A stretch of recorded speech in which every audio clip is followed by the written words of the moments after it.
Christmas.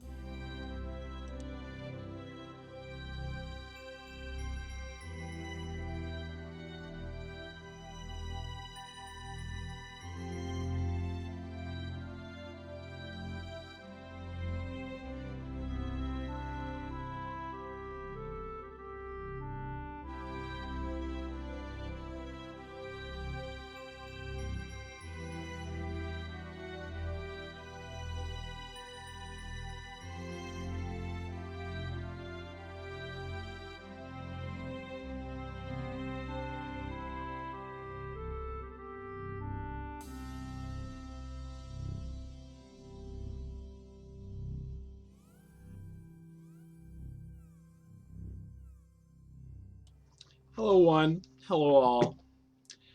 I wish you all a very happy solstice, a very cool Yule, a belated happy Hanukkah, and generally, very happy holidays. Christmas as well. That's the one that I just kind of by habit. Merry Meatloaf to all a good fright. It is now officially early winter scaries. The darkest and deepest of the months have begun. Quite a ways away into one of the months. And let's all take a moment. Breathe in that crisp air. That cool breeze, hitting on the wind. Is that what's that I hear? Is that a crinkle of snow? Perhaps a jingle of bell? A bubble of nog? A roasting of hog?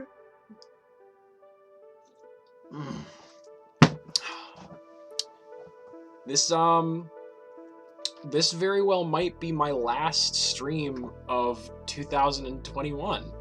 A year that I only streamed for just over half of. But every good stream I've ever done happened this year. And just like right off the bat, I would like to thank absolutely everyone who has even come close to watching one of these streams at home.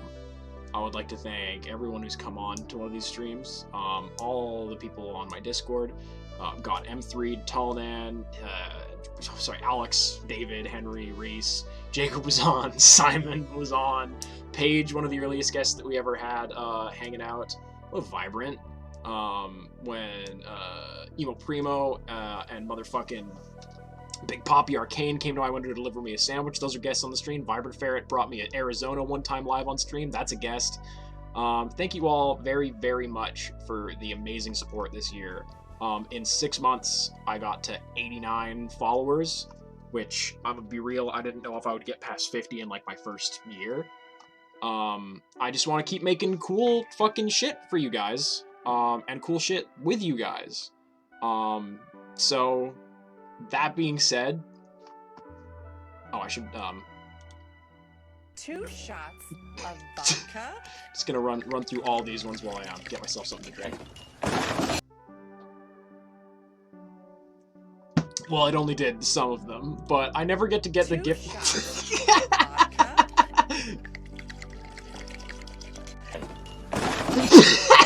I never get to listen to the gift sub notification. But yeah, happy fucking... Oh no! Oh, this might be happening for a little while. Are we good? Is it done?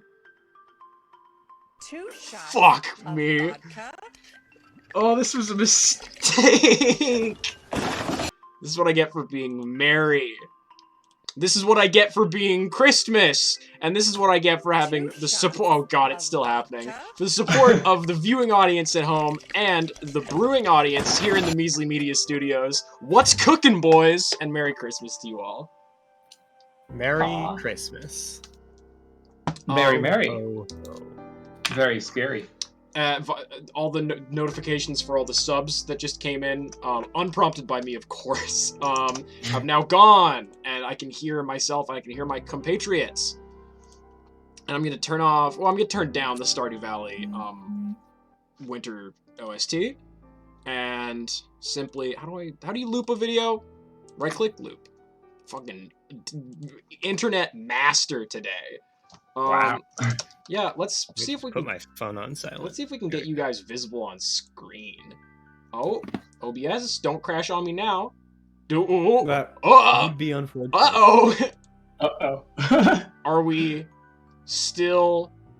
No. Oh, yo! Ah! Welcome to a very Welcome, surf one and turf and all. Christmas. Starring, well, us. I am twitch.tv/Max Wilcox, owner and sole proprietor. Oh, you guys are still images again. Owner and sole proprietor of the twitch.tv/Measly Meatloaf handle and the Measly Meatloaf brand. Not legally, but, Brandle. you know, I'll get you if you try to use this shit. Also, DM me and email me for business inquiries at yummyumsotasty@gmail.com. Yippee, says Gamer Sportsman. Why don't you, rude dudes, introduce yourselves, and then I can maybe talk about who we is and why we is. Starting with, that merry little elf, that happy little Christmas prankster beneath me that I like to call Chris Mortensen. Hi, buddy. Hello. I am Chris, and I am playing Vernon Roberts. Less of a Yule lad, and more just a More of a pickled Scrooge. More of a Scrooge dad. Scrooge dad. Vernon's an old, crusty old vampire who doesn't pay Bob Cratchit very well, but he might be visited by 3 ghosts this year that could perhaps turn his new leaf and his other cheek and make him actually invest in Animal Crossing. Diagonally from me, we've got a little old scamp that I call Henry Hoffman. Hi, man. Hello. My name is Henry. I'm wearing a sweater under a Hawaiian shirt. And it is Christmas. And it is good. And Henry won't be appearing on stream today. Of course. I am, of course, as always, playing Kevin. The Christmas special is as good a place as any to start, so just, I'll run down the character from the beginning. From the start, from the top. So Kevin is an angel of a fish, of a man. And that's like And that's like kind of the A to Z, everything that you could know. Mhm. Yeah, video essays have summed it up less long form. 114 cool facts about Kevin. Damn! And then Very old. last but not least, to my right we have Reese, my good friend Drake.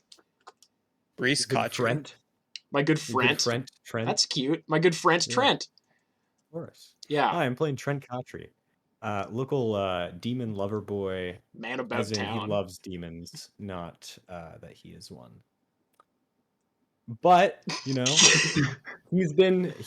hoping he's not on the naughty list this year. He's done some good, but he's also done been a bit of a mischievous little boy. He's pulled a few japes, a few pranks.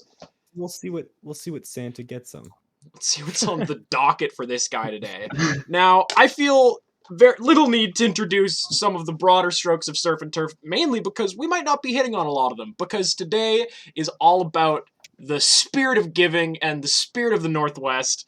Our 3 little adventurers will be going on micro journeys today to acquire jingle all the way style, last minute or first minute, depending on when they got them, Christmas gifts for their compatriots and other friends of theirs around town, and we'll be doing exclusive one-on-one interviews with these characters, or scenes, some might call them.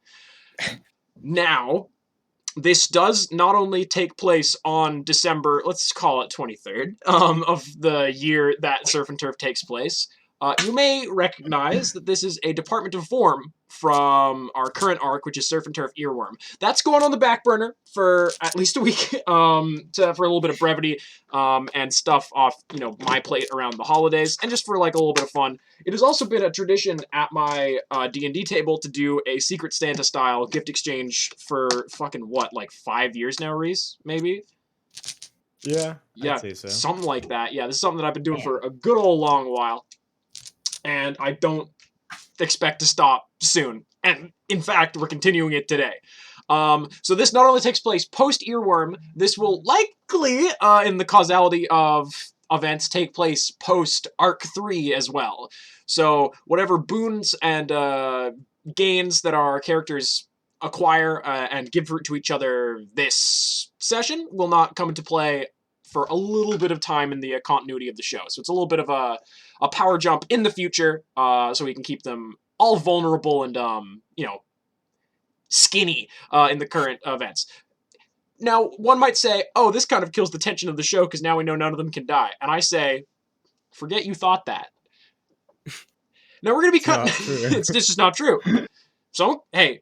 Yeah, it is. That is not true. We will make this non-canonical if we have to. And also, when we're playing normally, we never be like, oh yeah, by the way, Trent's alive, or by the way, Shelly's a ghost. So Trent could be dead and armless and eyeless for this entire thing. We just won't bring it up. And that's for you to be watching this before. After. I said I'd never do time travel, but I didn't say I wouldn't do things out of order. Now... Like I said, these are going to be little one-on-one scenes, so you're only going to be hearing a third of the party for quite a bit of this. So if you're more of a Kevin fan and don't like the other guys, just leave it on in the background. He'll be back later. Don't even worry about it. I get it. Yeah, no, we get it. We get it. We get a lot of comments. When's Henry? Why do you guys talk when Henry's talking? Why does anybody talk except for Henry? Why are there any? We hate all this Trent content. We hate all this content. We want to see Kevin and we want to see Mads. And we want to see them now. And we want to see them kiss. No. Hey, man, I can't control what the characters are saying. That's what I call my fans. So, I believe little old Trent, you're going to be acquiring your gifts and getting facelifts first of our little party. All right, let me see if I can cut on over to... And we should tell the audience that none of us know anything about what's going to happen here. Yeah, nobody knows what the other people are getting for gifts, or what people are getting them. And I believe Henry and Chris are going to be deafening themselves and muting themselves while these scenes are happening, so they're unaware. I mean, they could always tune into the stream, but you can also not do that. It's up to you guys. Now we're going to kick it over to... Oh, my music went away. Okay, these guys are going to be JPEGs for a second. Just bear with me. The classic. It's like... Oh, yeah. Any good faces today? Oh, wow. Henry's looking pensive. Reese is looking pretty grim. James or otherwise. What are we going to get? Honestly, this is probably going to be a very James Grimm-centered stream. Just based on, all of you guys' favorite characters that you've said to me before. So we're going to transfer... over to a little old... Now my mouse is invisible. This is hell. I'm in hell. We're going to transfer to a little old boy we like to call... Wait for it. Trent Cottery. How you doing, buddy? I'm doing well. Merry Trentsmas.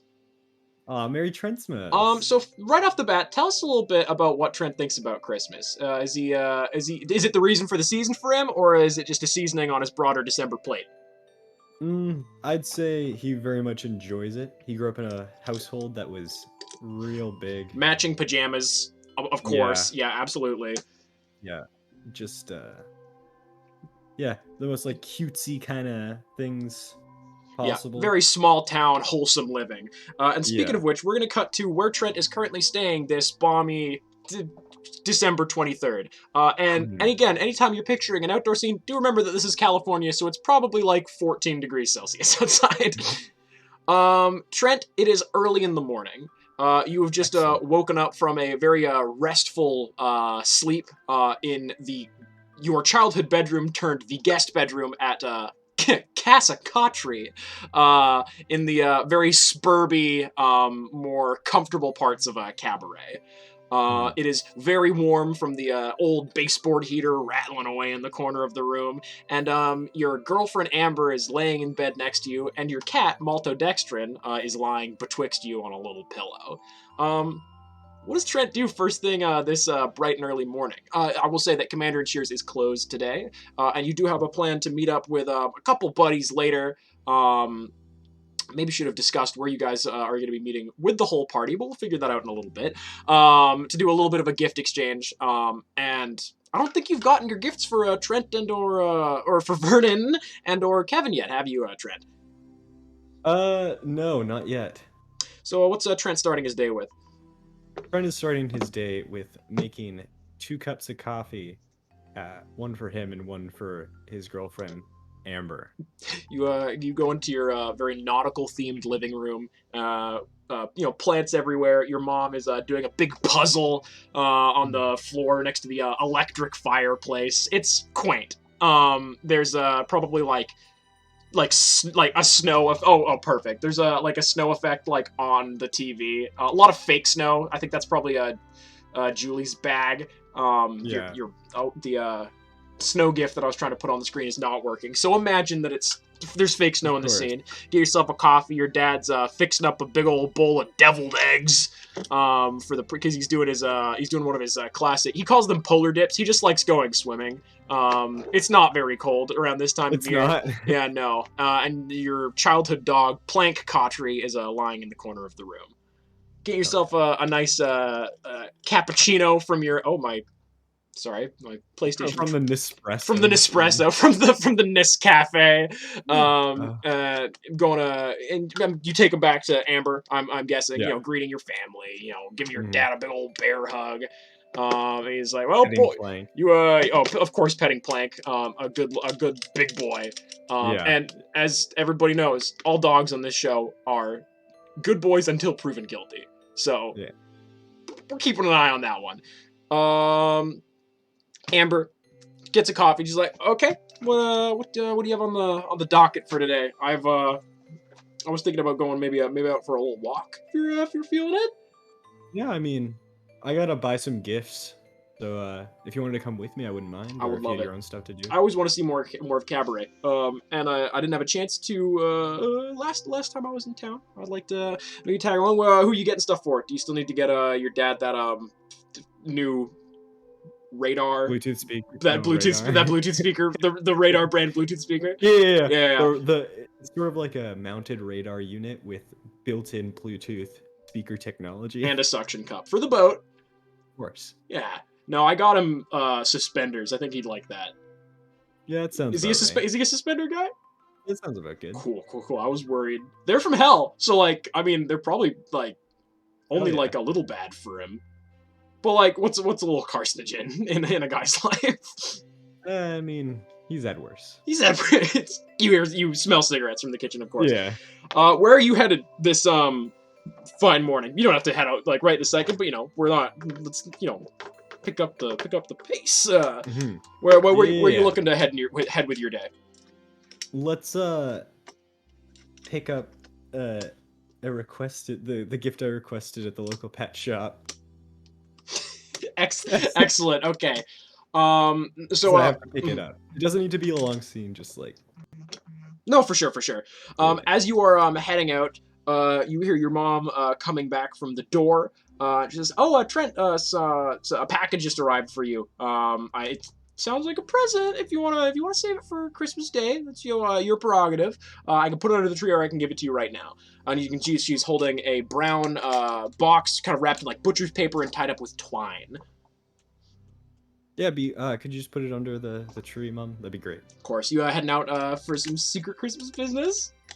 Gotta do that last minute shopping. Of course. I'm a size 6 ring and a size 7 hat. Just the usual. And she winks, and I don't know, gives you like a Hershey's kiss. Nice. It's like a little commercial. And the Hershey's Kiss commercial's playing on the TV. It's like the one with the bells. It's classic. Merry Christmas, everybody. You head off to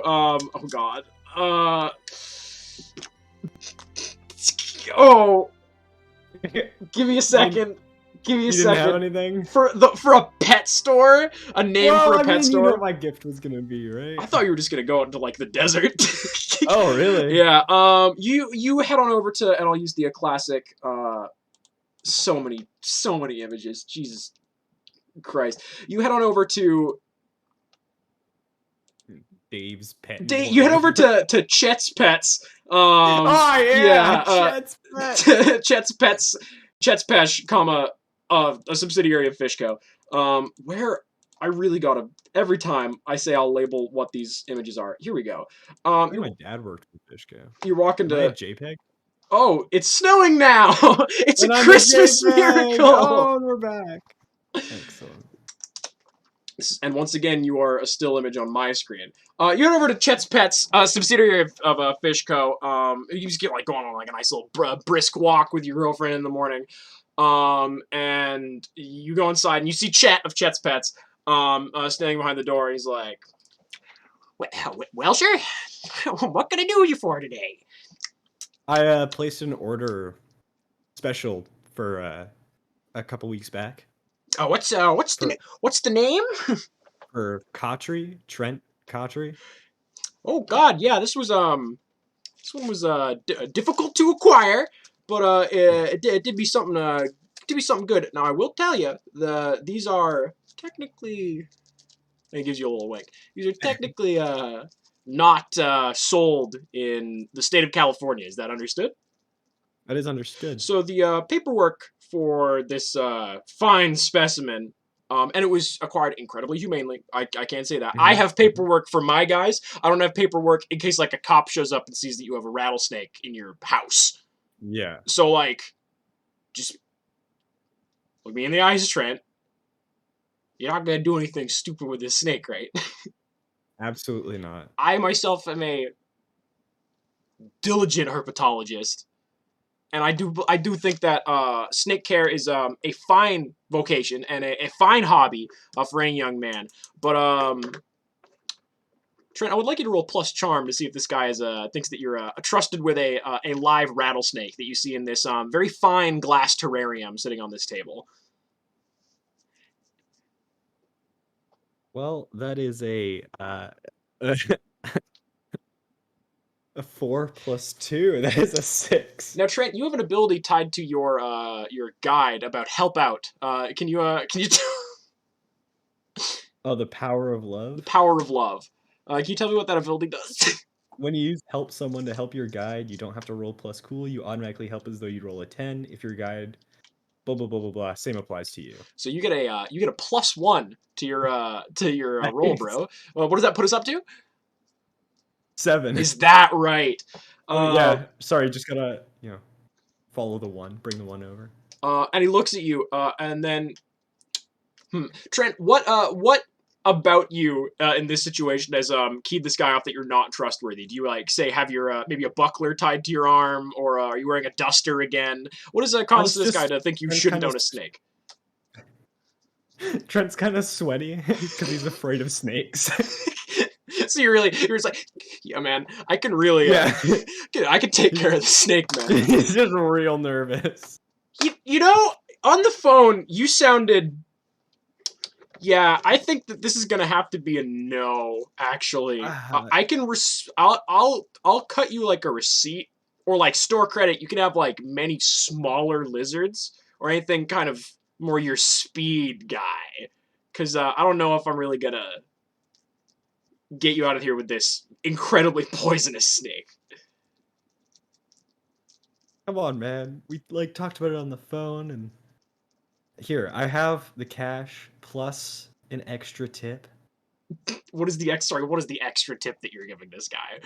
What? It's just more money. Yeah, but like, how much money is Trent gonna fork up for this snake? Oh, I don't know.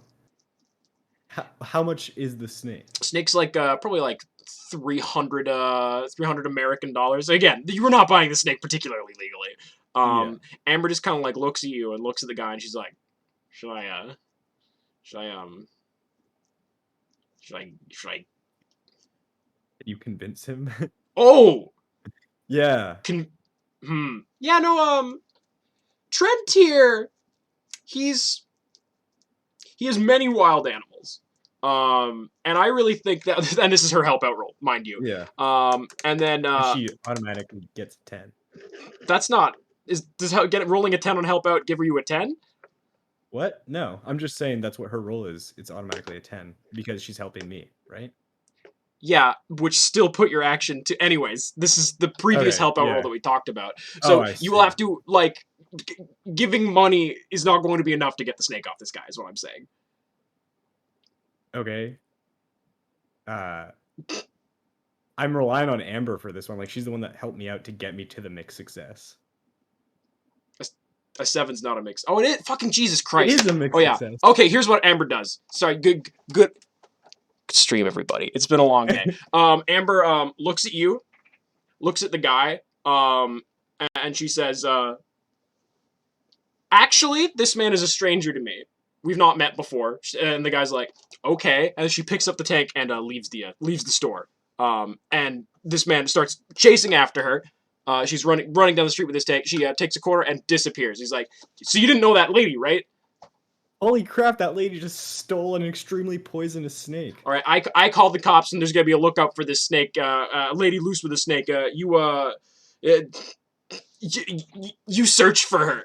And he runs back. I'll go do that. Runs back into the store, of course.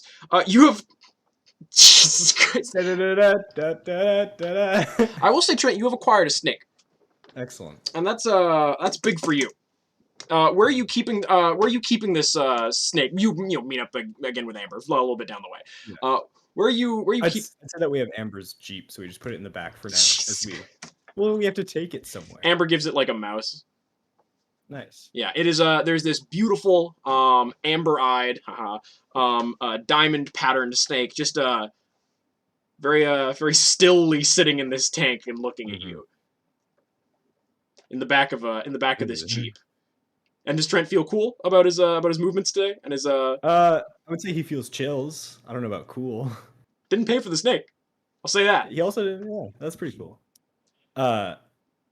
We are going, of course, to see Vernon's house, but also the people who reside in the upper floor of it. Yep.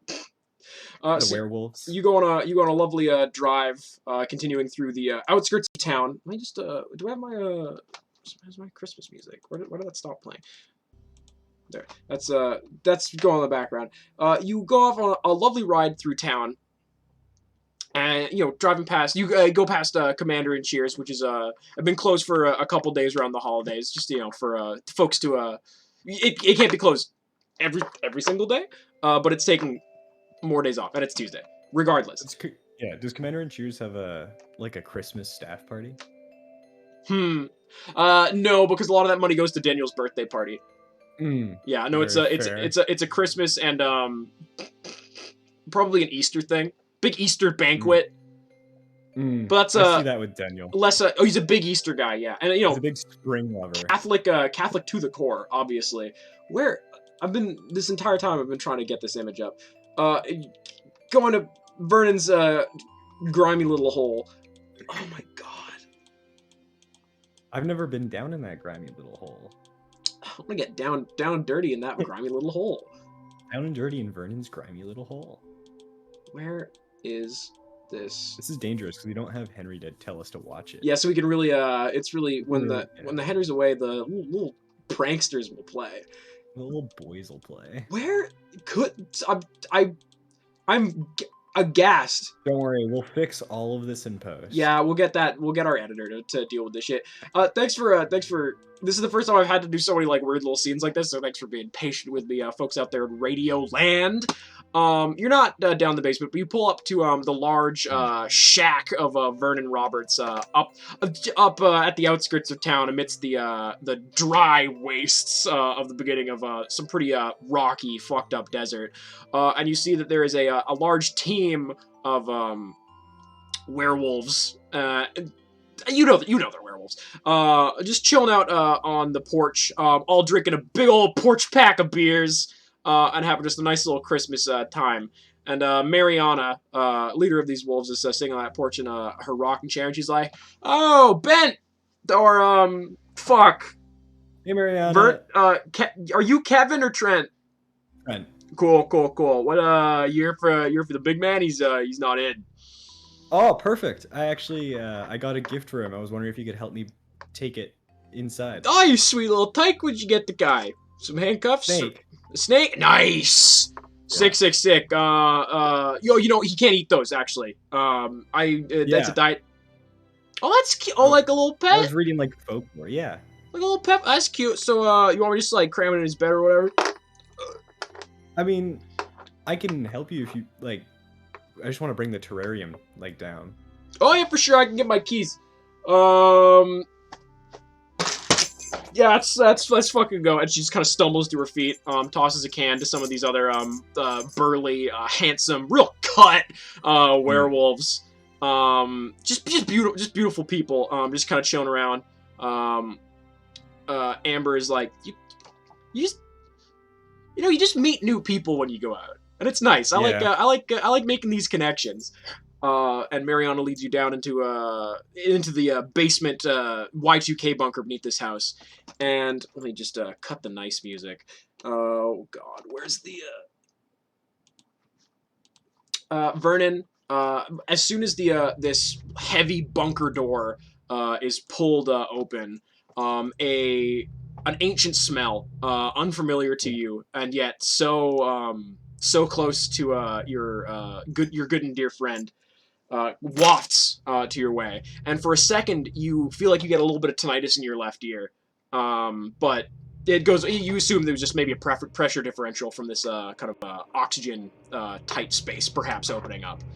And as you were led down this crooked wooden staircase, this smell, the bouquet, it crescendos a bit more. You're hit with dust and with soot and with old candle wax and with old blood, and then over top of all of that, the overbearing smell of isopropyl alcohol and disinfectant cleaner and bleach.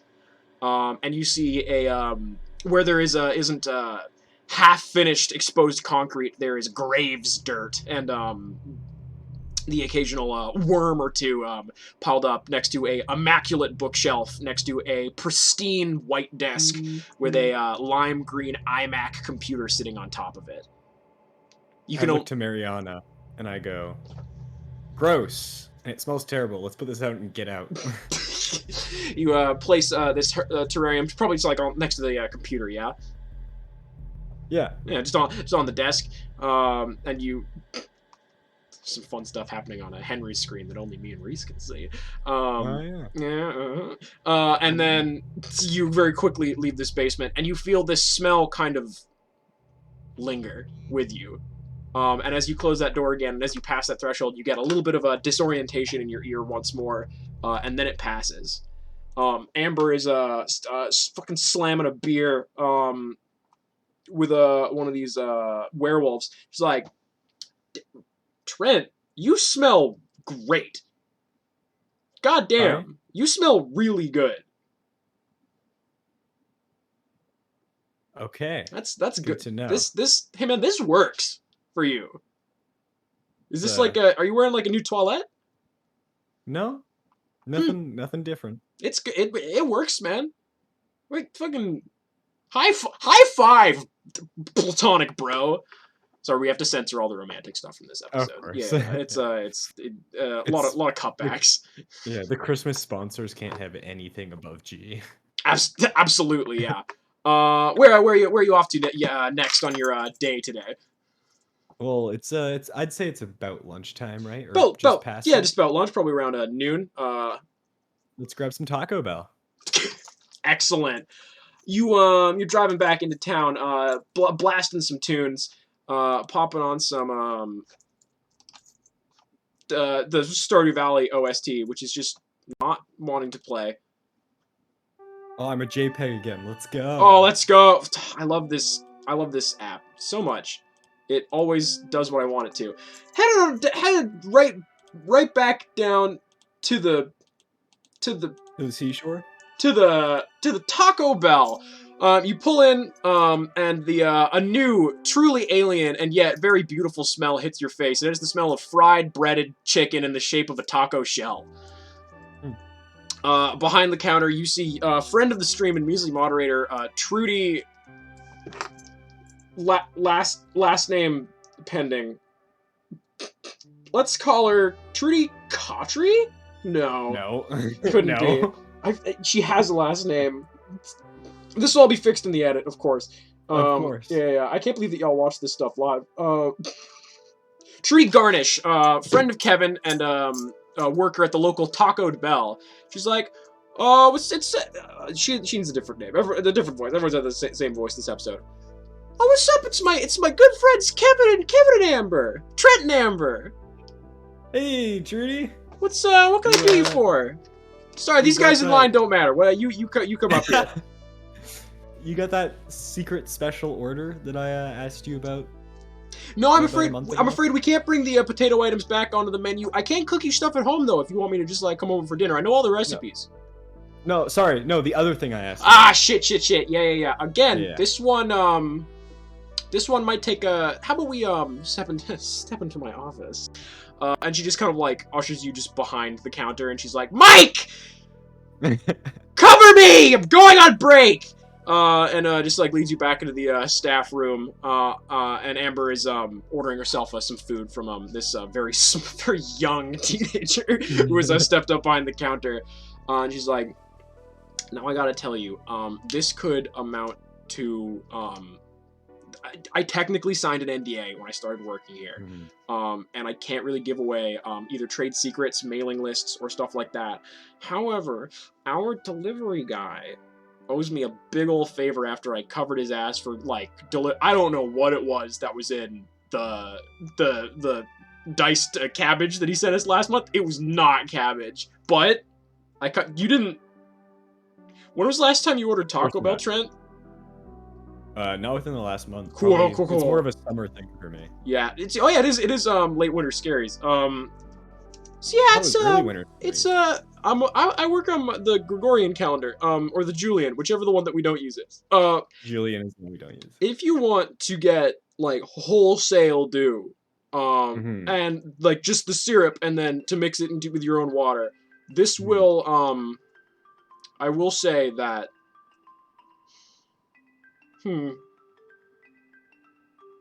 I may need some collateral from you, just for me. All right. I need you to give me something dear, Trent. Something you hold close.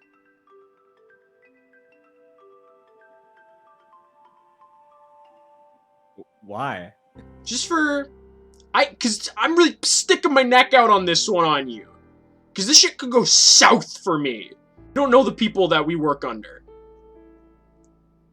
But you're also, like, one of Kevin's only and presumably best friend. I wouldn't want to hurt you in any way.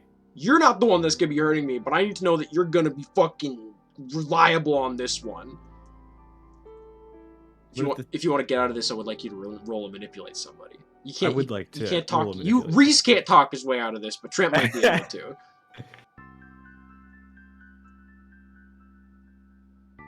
All right.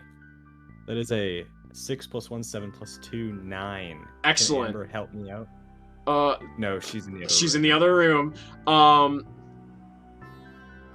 right, you gotta come with me. You gotta come with me now to get this shit. Okay. All right. And she takes you out the back. And there's an unmarked white van. That she she clicks a fob on. And It's just like bucket. and she gets into the driver's seat and opens the passenger door. All right. All right. You don't actually and she hands you like a N95 face mask. This is for just like you look enough like Mike. This is fine. Okay. And she's like typing something into her phone. It looks like a timesheet app of some kind. And she's driving off somewhere. 10 minutes later, you guys are in what counts as like industrial cabaret. And you're at a very large warehouse. And she leads you to a back door where a large loading bay starts opening up. Just as you were pulling in, a delivery driver is backing in and just offloading pallets and pallets and crates of just very heavy wooden boxes. And Trudy just kind of like flashes her lights once and gets out of the car. And she's walking up to this guy with her left hand in one of her pockets. And they are exchanging hushed words. Do you leave the truck?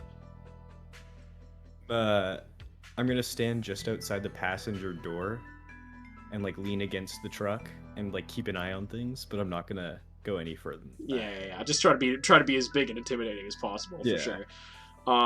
Things are getting a little bit heated between Trudy and this guy, but then she just kind of like calms herself down, puts her hand on his shoulder, and just kind of like looks at him, and then shakes his hand, never taking her left hand out of her left pocket, mind you.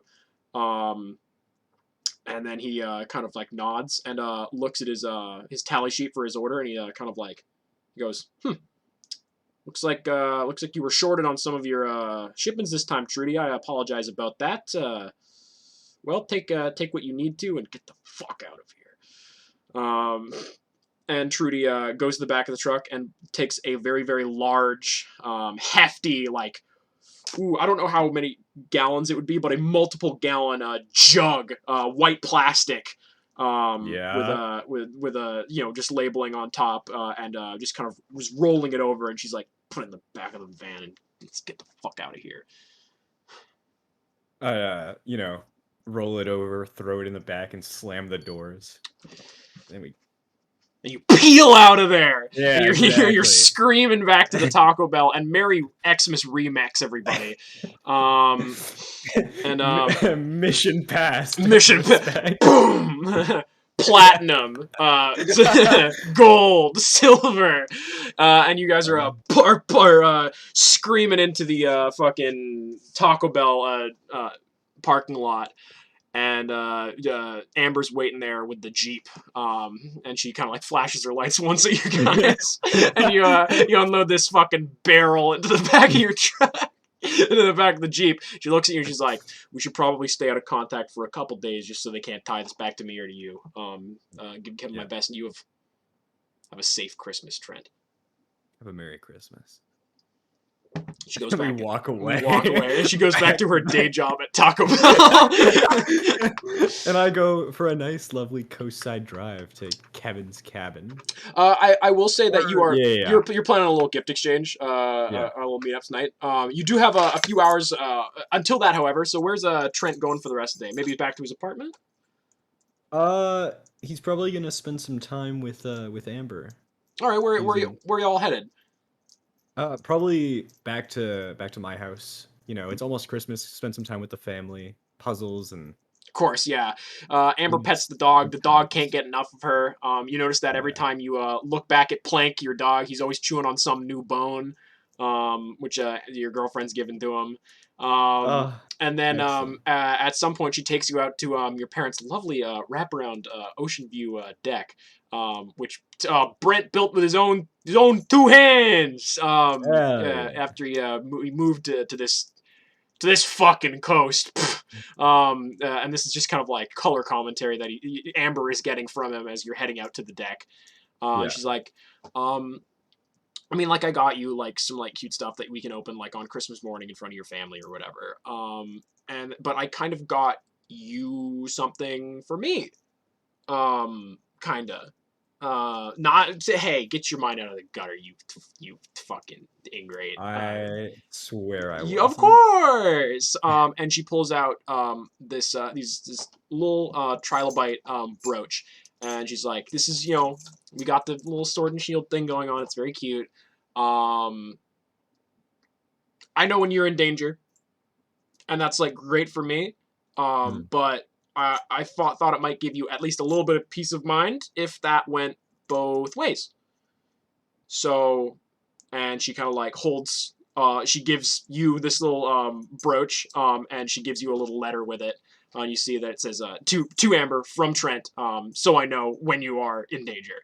And she's like, so, if you just want, if inspiration strikes you, maybe you give this gift to somebody you know, and we'll have a very merry little Christmas. I know it's cheesy. Yeah, but I also got you something. Ugh.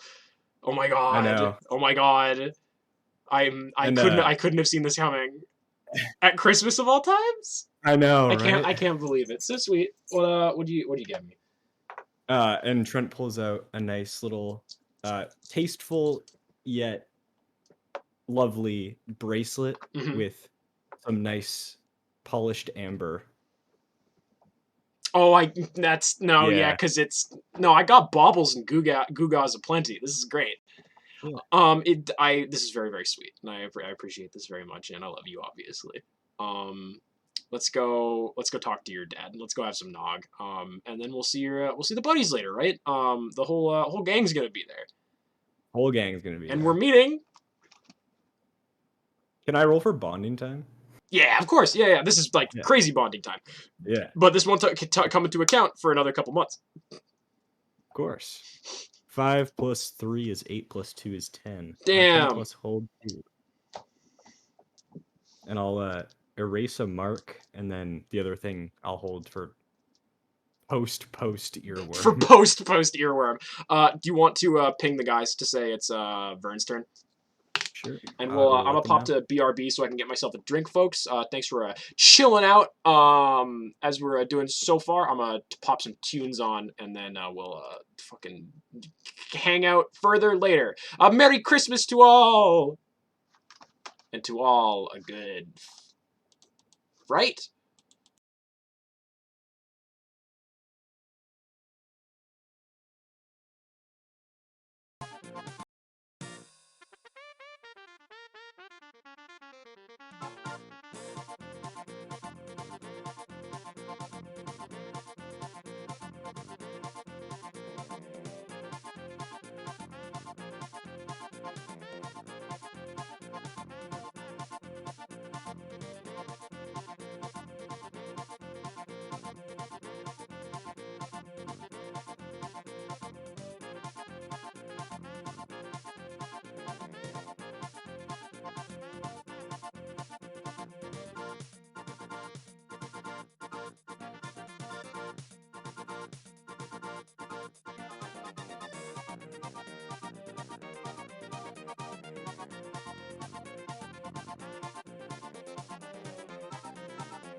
God, what incredible timing, because as soon as I return from making myself a crisp eggnog, I am now back on stream and enjoying my lovely strand-producing egg-based beverage with... oh, what? That's not what I want this to do. Hi, Chris! Hello. Oh my god, happy Honda Days! A happy Honda Days to you too. And And to all of you watching at home or wherever else you are watching from. yeah, you might be in the bus. You don't know. We don't know. You might be driving your van down the highway. Oh my god, I can't believe that I gave Trent the reindeer ears when you're the one actually wearing reindeer ears, Chris. That's great. Everybody, you know Chris. You've met them. Before we get into you collecting your baubles and gifts for your other two friends, we'll just establish again for your sake that is like December 23rd, a little bit before Christmas, and you've got a little get together with some of your acquaintances this evening. We've yet to really fully concretely say where that's going to be, but we're going to cut to that when we actually have the event with the three of you. What does Vernon think about the Yuletide? Is Vernon a big Christmas? It's a particularly magical time of year for certain yes. dark rituals, which is always nice. Yes, no, Verna's definitely more interested in the supernatural aspects of the holidays And just rather than any of the practical applications the within his cultural life. stuff. Yeah, for sure. So where's what time does Vernon start his day? And like, is Vernon just? I'm just saying, it's like, we'll say Vernon's just getting his gifts today. If you out there at home want to fan Vernon getting these at other times, or are any of your gifts things that you already owned, or are these things that you're getting special? Yes, in fact, both of Vernon's gifts have elements of things that are already owned. So how about we start your day? I'm guessing that Vernon's starting probably before first light, if my Of course, appraisal of the yeah. guy is kind of all in shape. So how about paint us a little scene about Vernon's early morning today? I'm guessing you're in your Yes. horrible little hole. Yes, so it is a lovely 2 a.m. bright and early for Vernon. Oh, lovely. And bright and early because you've got your intense ceiling fluorescence blasting bright light into your space. Yes, and I arise from my consecrated earth to begin a new day. Some haunting plans in mind. It's I will say that at present you are alone in your basement suite. Shelly is not here. Is that because of what happens at the end of Earworm, or is that because of she's out for lunch today? Tune in to the end of Earworm to fucking find out, and also for the next arc after that, because this is not only post Earworm, this is after Earworm. In case you did not know, Chris, because Reese did not know. We discussed this at length before the stream, anyways. It's a confusing time of year. So yeah, what's Vernon doing? Do you want to walk me through your kind of goal right now, or do you want to just simply go about it and be vague? Ooh, yes. I might as well start. Actually, no. Let's go vague to start off with. Mm-hmm. So yeah, Vernon has been the reason why Vernon is getting up so early, and for all these bright fluorescents which Vernon wouldn't normally have on, is Vernon has been starting to work on some sort of a strange brew. There's pots of bubbling. You've gathered some maybe some of the meth lab style equipment from upstairs. Maybe some Erlenmeyer flasks. Yep, a few beakers. Oh god, a graduated cylinder of sorts. Maybe a Bunsen. Oh, of If course. we're feeling daring. So what's Vernon, tell me some of the vile ingredients that Vernon has attempted to put together here, and I might have to say that you have to go out and get some other stuff. Yes, no, it's definitely this is more sort of the stock of the stew, and Yeah. it still sort of needs the meat and potatoes. It's like when you make a Minecraft potion, you got to make your potion base first. So you put redstone and glowstone and all that stuff in exactly. there. And by redstone, we have a blood of rat, tail of rat, head of rat, Eye of rat. eye of rat. Pretty much just a whole rat in there. Damn. But like you put it in bit by bit by bit. Of course, Yeah, of course. and like different bits have different cooking times on them. and of course different weights. Like you can't put too much foot in. Again, I really always want to apologize every time Vernon's on screen for anybody who likes animals or human decency. So what are you attempting to brew up? And I will say that this might be you starting this potion might be well before the 23rd, because it's probably gonna take a fair bit of time to brew. But what are you attempting to put together here? Yes, I'm attempting to create sort of a restorative juice. Yeah. Now, I guess the difficult part about this potion is, creating something for Vernon to use for himself might be rather easier to do. This one is meant for someone else, and the someone else isn't quite a Vernon stock, let's say. And as such, Vernon needs to modify the recipe a bit. So you will need to get some, dare I say, holy ingredients for this invocation, and then do a use magic roll to see if you can pull the whole thing off. This is going to be a lot more in depth than Reese's thing, but I'll speed along a little bit. I will say that you need to get 2 ingredients. One is the holiest of sea waters. You have to get a purified salt water. And the second one, will be a truly remorseful moment, a truly remorseful a tear, something expressing genuine emotion and giving.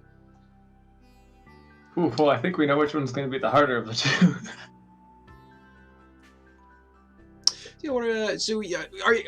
How is Vernon going about doing this? And also, Yes. because you're probably prepping these things in the same time period, how about you start working on your second item as well?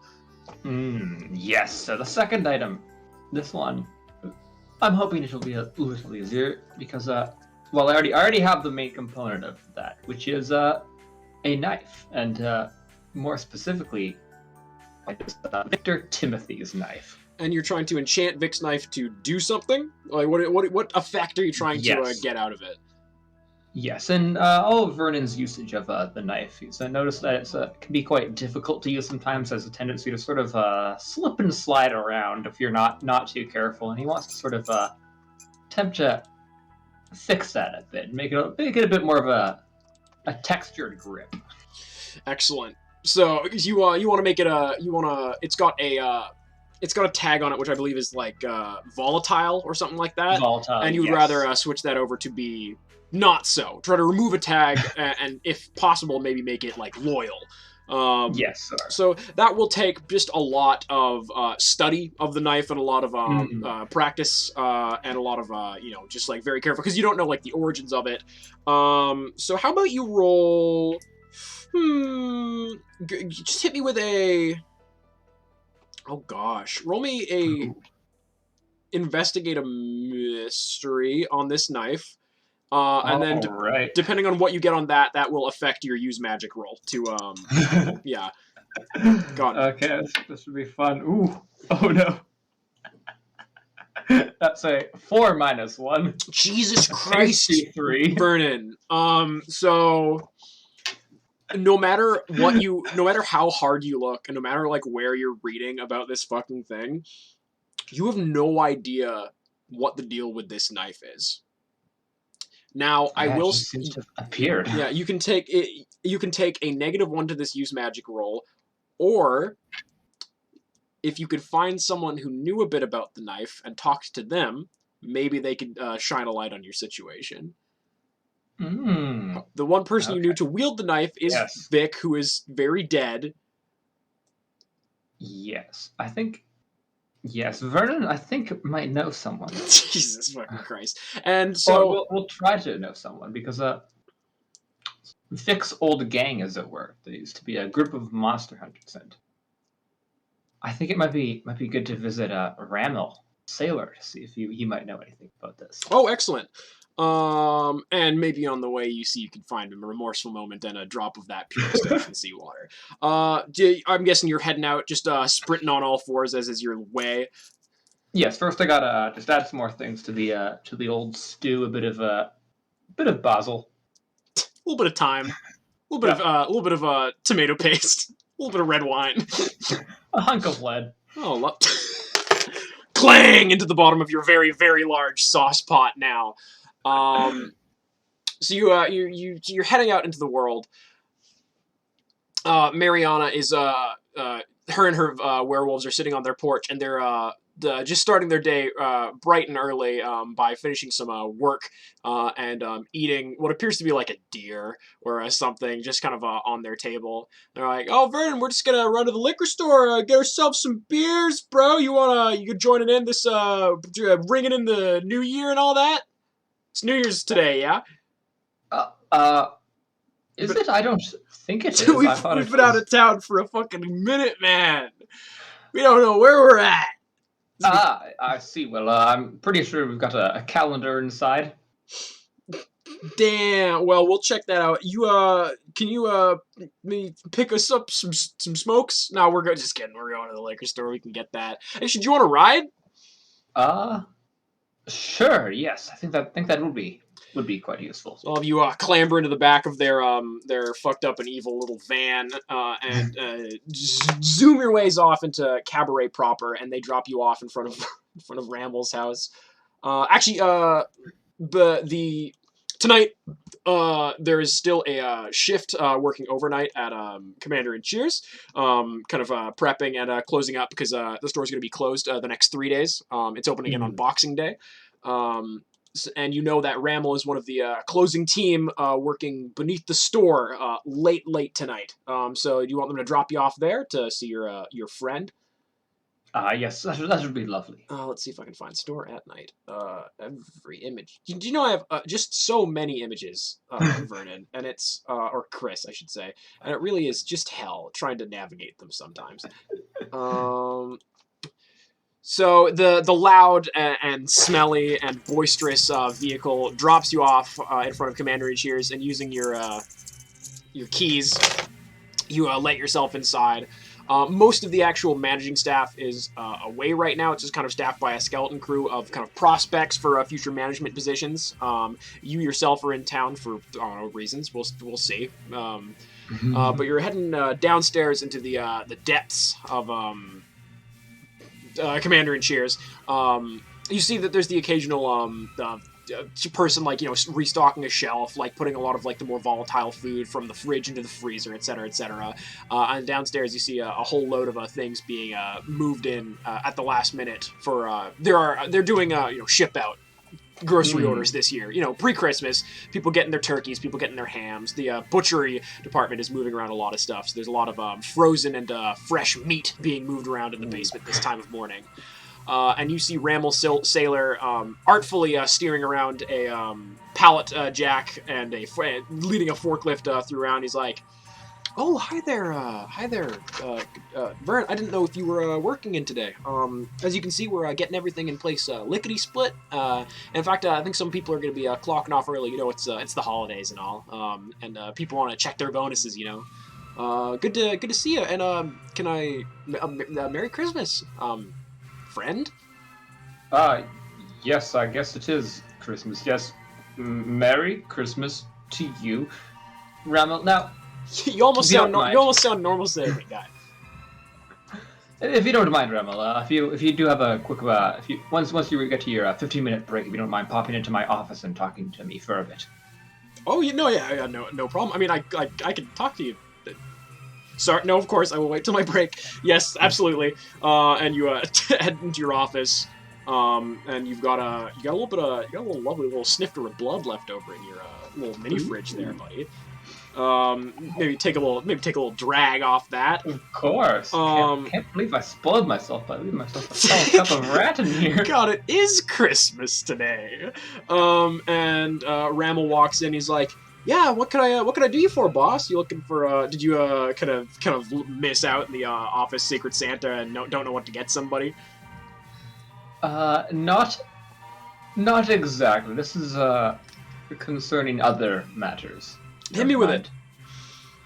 Well, Ramel, you were familiar with the ongoings of Victor Timothy, is that right? Christ, yeah, we were very close.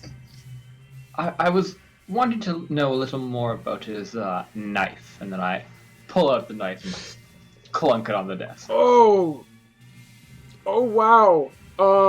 I mean, I really started talking to him after he got the whole knife and crown thing. I believe he found it along with the skull. It always interesting. It was a real vicious piece of material. I'm not gonna lie. I asked if I could borrow it once because I had to cut open a box, and he was pretty cagey about it. To be fair, it would make a horrible box cutter. I mean, that it would probably damage the merchandise inside. Not gonna lie, that's a good shout. I try to keep my eyes on the work safe a little bit more than I have been. I was kind of a wild child back in those days. It really likes blood, this knife, from what I can tell. I can't remember if in canon I know you're a vampire or not. So when I say just like you, just do keep in mind that context. That I might not actually be saying that in this scene, barring what because of course I know that Kevin is an angel, but you seem pretty cagey about this information. So again, I may not be making this joke, but just in case, I'm making the comparison to you with this knife, Vernon. This joke is in brackets. This joke is in brackets. It's a footnote in the comic for this part of the podcast. But yeah, so the thing really, really likes blood. And that, I feel like, man, sometimes it would look like, I don't know, Vic in a fight was something I didn't really like looking too closely at. It really made me question a lot of the moral applications of the things that we were doing at the time. But sometimes I will say it did kind of look like it was leading his arm more than his hand was pushing that knife. I saw him cut himself something real fierce with it several times. So It's unwieldy from what I saw. I really don't like looking at it. It kind of downy paper towels soaked up, or brawny paper towels soaked up blood real efficiently. So maybe that's tied to its whole thing. Magically, I have no idea what's going on with it, though. And oh gosh, look at that! My 15 is up, and I have to get back to work. Surely you wouldn't deprave me of such a joy. Bye, man. Of course I wouldn't, Ramel. Always just such a pleasure. Nice speaking to you too. Yeah. Bye. Goodbye. And he heads back off to his forklifting.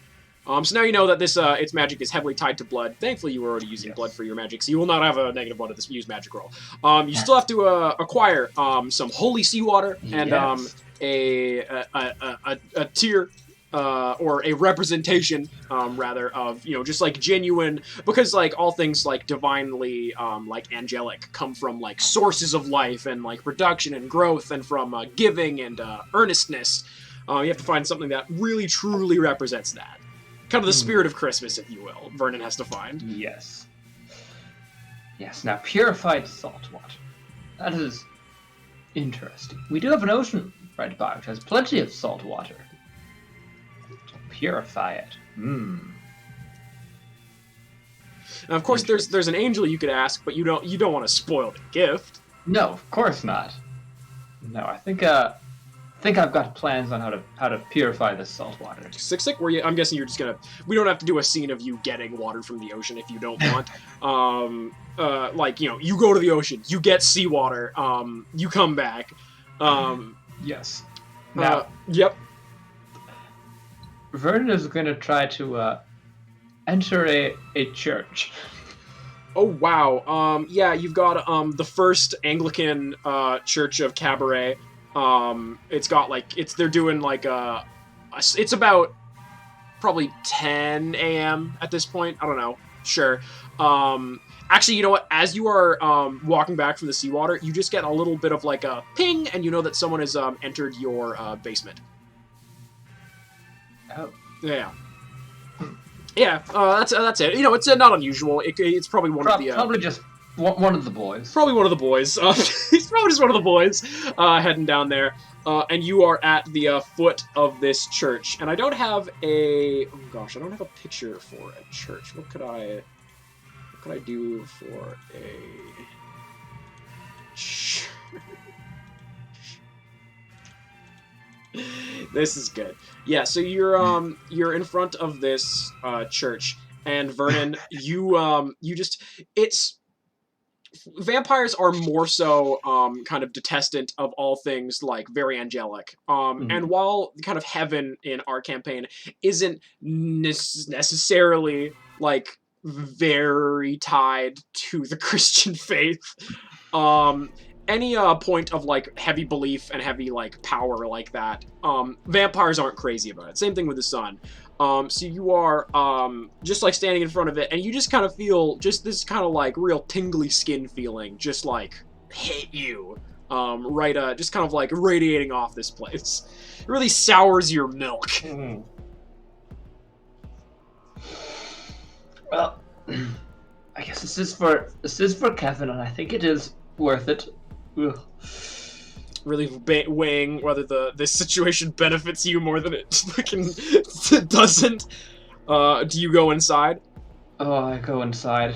I like to imagine that I am holding just a pail of seawater. Just this rusty metal bucket. You walk inside and you are greeted with cool kind of tinny organ music, and there's some Christmas people, I don't know, singing, and there's no service going on right now. There's a kind of like a break between, and you see that the father is in the corner of the room, and he's just he's decorating the Christmas tree a little bit more, putting up a few things, and he's putting up some like children's drawings up on the wall. He looks over and he's like, hello there, Merry Christmas to you. What are you here for? Just your own visitation, or is there anything you need of the church? I'm Craig. Super nice to meet you. And he holds out his fucking hand to shake Vernon.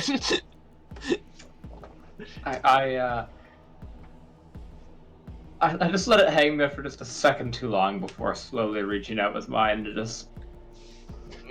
And like it feels really bad to touch this guy. Like you can feel your skin just kind of like going. He's like, "Oh God, you are clammy. It is. I don't know. It's a cold time of year, but I mean, I think we might have some like winter clothing in the back if you want to borrow some gloves."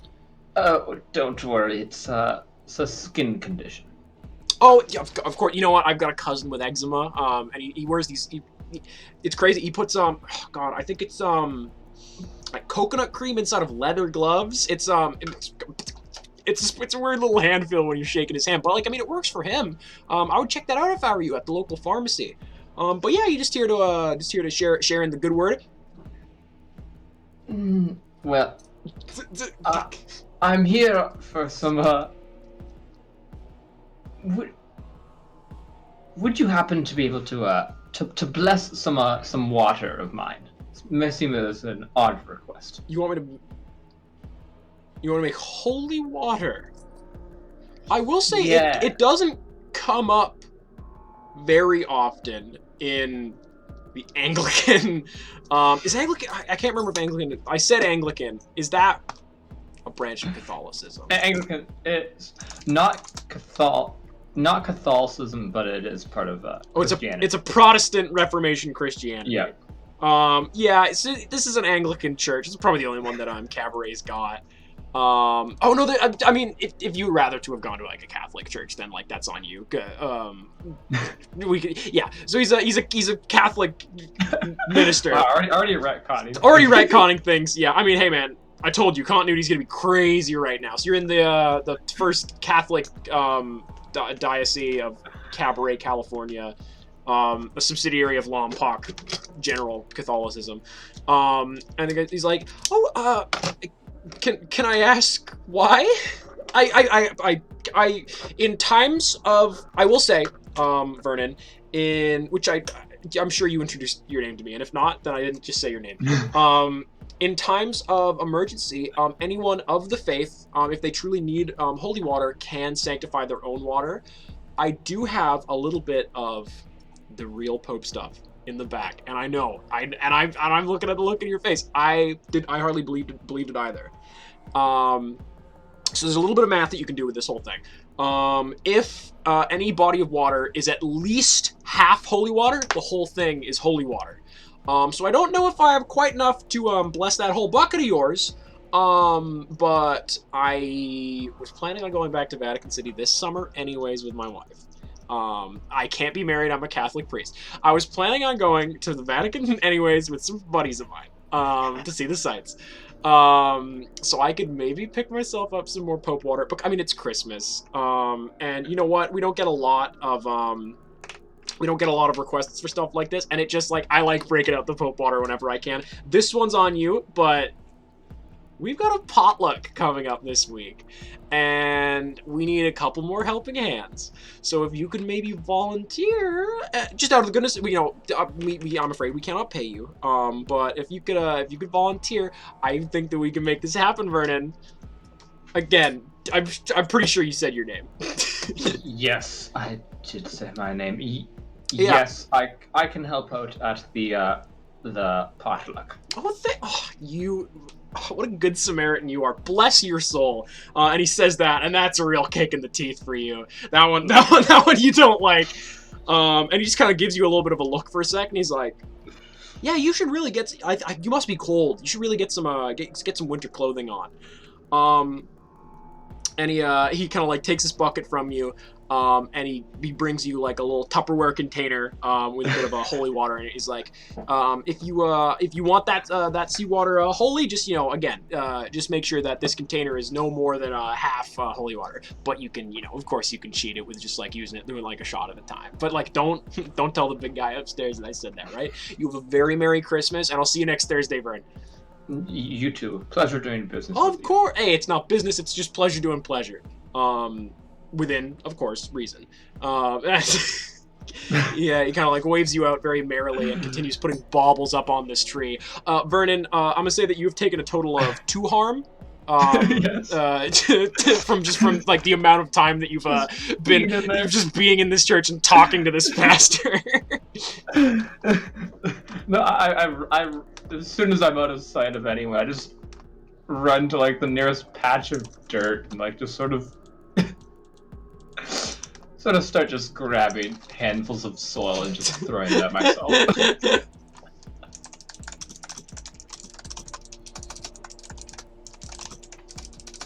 Excellent. So so you have acquired your holy seawater. You have the knife, and you know a little bit about it, so you will not have negatives to doing your use magic roll, as you still have two. You still need a representation of the Christmas spirit. You still need Yes. some good vibes, Vernon. Vernon's specialty, good vibes. Of course, Vernon's favorite specialty. And I can turn off the ominous music because you're no longer at church.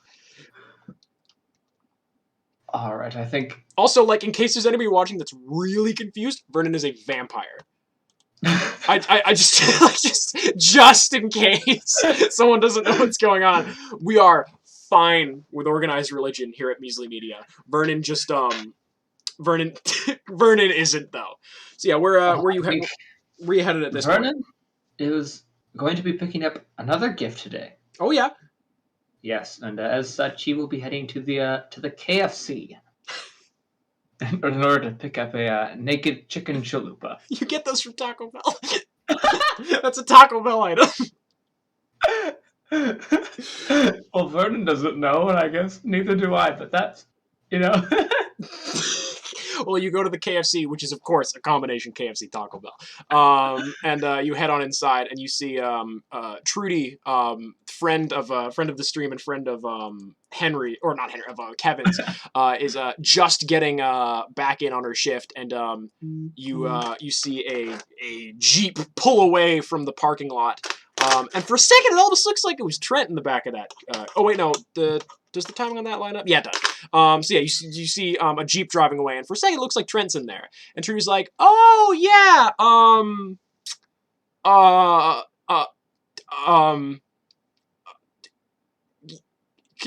come on, man, I'm drowning here. What's your name?" My name is Vernon. Fucking, of course. Hi, Merry Christmas. What can I? Welcome to Taco Bell. Yada yada yada. You've been here before. What can I get you, buddy? Could I please have one of those naked chicken chalupas? Is what I believe they're called. And then you go through the ordering process. We've done this scene enough. Is that all you're gonna get the Taco Bell? And a Baja Blast. Oh, of course. Hey, of course. And you know what? For friends of Kev's, that's on the house. Enjoy. And she makes you pay for the chicken chalupa. And you're heading off into the world. And I will say that this Baja Blast, it tingles your hand just a little bit holding the cup. Well, I'm heading off to find one Madeline. One Madeline Albar. Yeah. I'm gonna say, because we don't know if she's still living with Vern, let's just assume that she's still living with Vernon. Or with Trent. Or with Trent, I should say. Actually, you know what? No, she's probably staying with some friends in town. So she's giving you guys her address. And you go to like a townhouse. It's at the kind of like high, something like a bit of the higher end, and she's having a little bit of like a orphan's Christmas. I mean, she doesn't have to give me the address. It's in the the employee registry. It's fucked that you have that information. And you see there's a big old festive wreath on the door, and you hear the sounds of joyful laughter coming from inside. And like a specter of Christmas yet to come, you reach out your bony finger and ring the doorbell. And a tall, handsome young woman comes to the door, and she's like, "You are not the carolers that I expected, but I'm excited to hear you sing. What can I do for you, buddy?" I'm not here to carol. Is there a Madeline Albarn here? Mads, your last name is Albarn? That is fun. Yeah, no, Mads is upstairs. Do you want me to get her? Yes. Yeah, no, for sure. And she heads into the house, and you see that there's like just like a bunch of happy people having a great time and just like living their lives carefree. Mads is happy not only bad things happen to Madeline, I promise. And Mads comes downstairs. She's like, "Oh, hey, Vern, it's been a little bit. Ever since last arc. How you holding up?" I'm doing all right, and I wasn't Matt, I wasn't expecting to see you till tonight.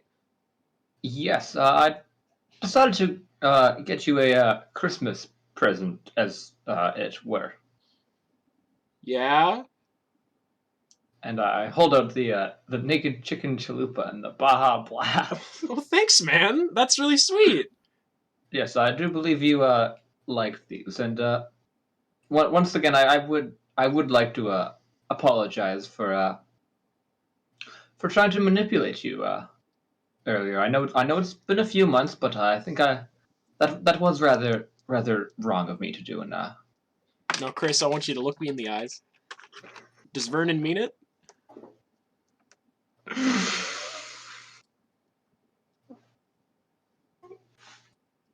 we're gonna say a little bit. Okay. Yeah. It's not all club. And she just kind of looks at you and she's like, "Now, I don't believe you were using any mental domination on me. And I really, honestly, never am sure if you are like really genuinely in any given situation that you are in. It's really kind of a crapshoot. You're a terrifying man. You are, by all accounts, a monster, but Yes. I really very much do appreciate that. Have a very Merry Christmas, Vernon." And she pulls you in for a hug. I guess I kind of just. And she's like, "No, this is bad. No, this was a bad call. Yes, Yeah, this- no, this I can was- see why yeah, this has not not- happened not before. good. You are so cold. Like, it's really weird." Yes, I've been told that a lot today. I didn't realize it was a thing until now. Also, your skin's flaking a little bit, man. Do you want me to get you some cream? Sure. She gets you like some aloe cream. Heading back over back to your fucking your hole. Yep, scampering back. Oh god.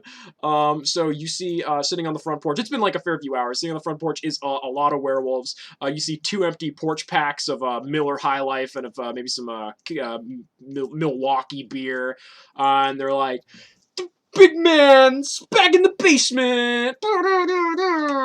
Hey, Vernon. Nothing. Yes, pork and beans. Nothing untoward's going on in the basement of your house. Everything is normal. Good to hear that. The way you said that does make me think there may be something going on. And in my Mariana just like punches him in the back of the head. And she's like, "No, you know, pork and beans, always with his Christmas jokes." Nice seeing you, Vern.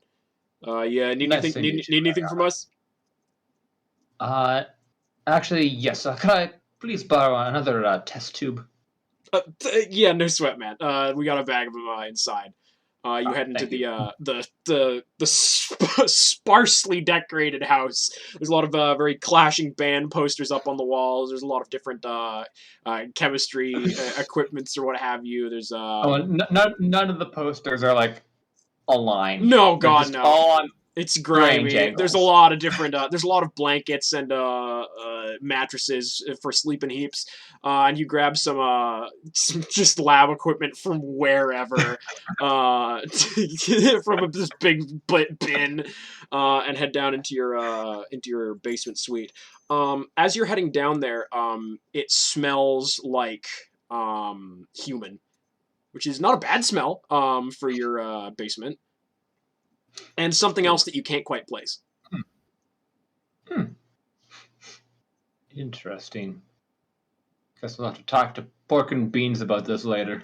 You go over and you see that your potions are unaffected, your beakers and what have you.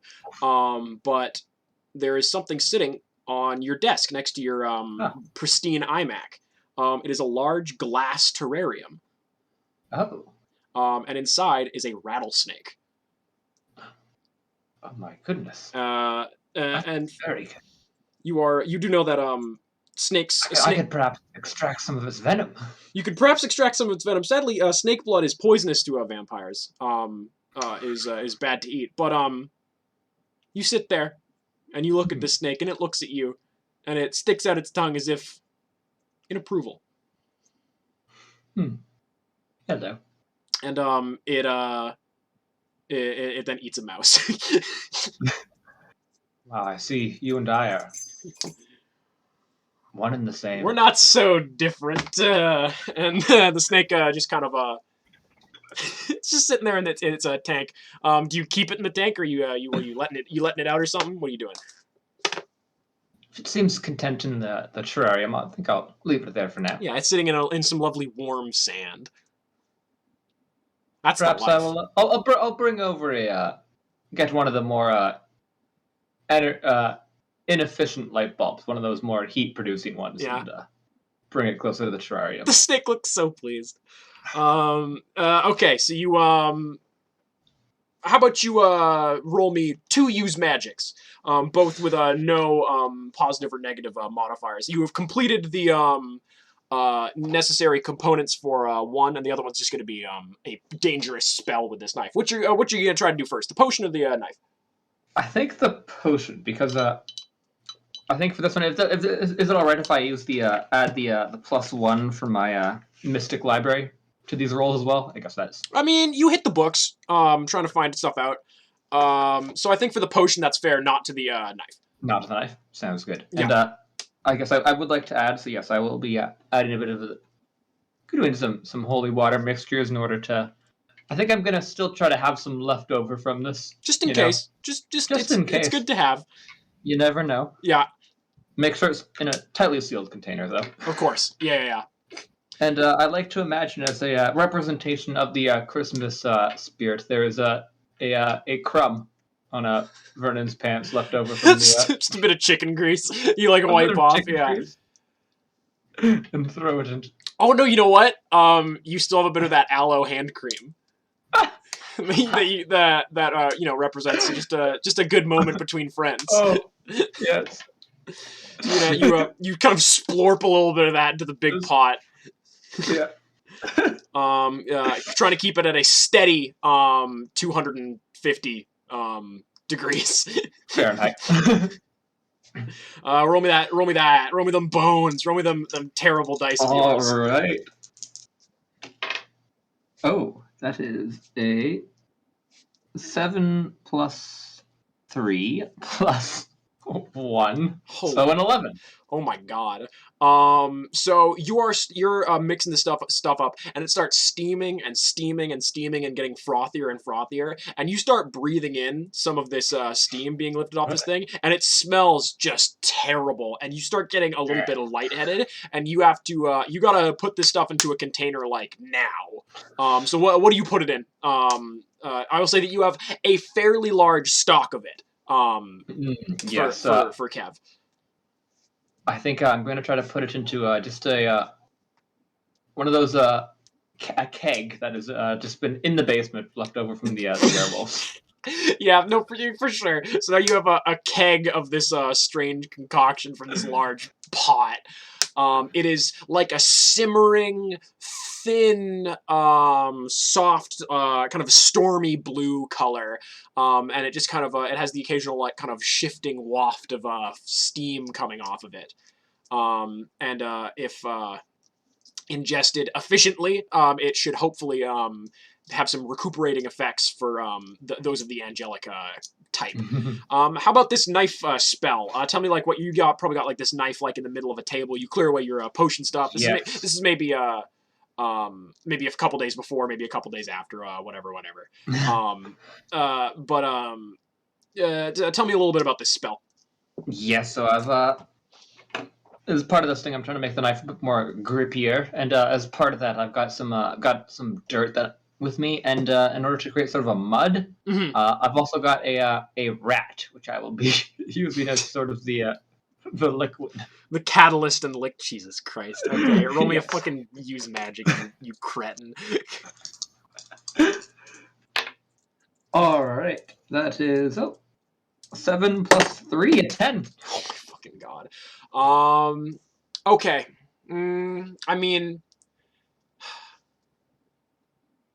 I mean, yeah, you remove the volatile tag from this knife, it is still incredibly magically potent.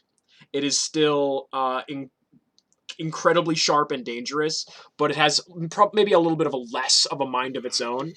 I will say, Vernon, doing this spell just feels great. And you have an unbelievably potent urge to just keep this knife. Because I should give it to Trent. Because this is just, you've just like set yourself up with a pretty good knife at this point. That being said, Trent has been proving pretty useful to you as of late, thanks to all the stuff that happened last arc and at the end of the arc before that. So I will say that it is up to Vernon, but this knife feels good to you right now. Knife. Good knife.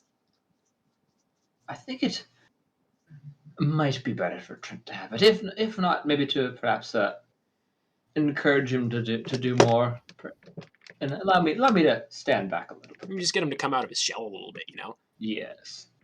Well, Vernon, you have successfully acquired 2 gifts. How you wrap and present them will be apparent to us very soon. I would also like to add on the keg. I got some yellow tape out, and I had to put a big thing that danger contains holy substances.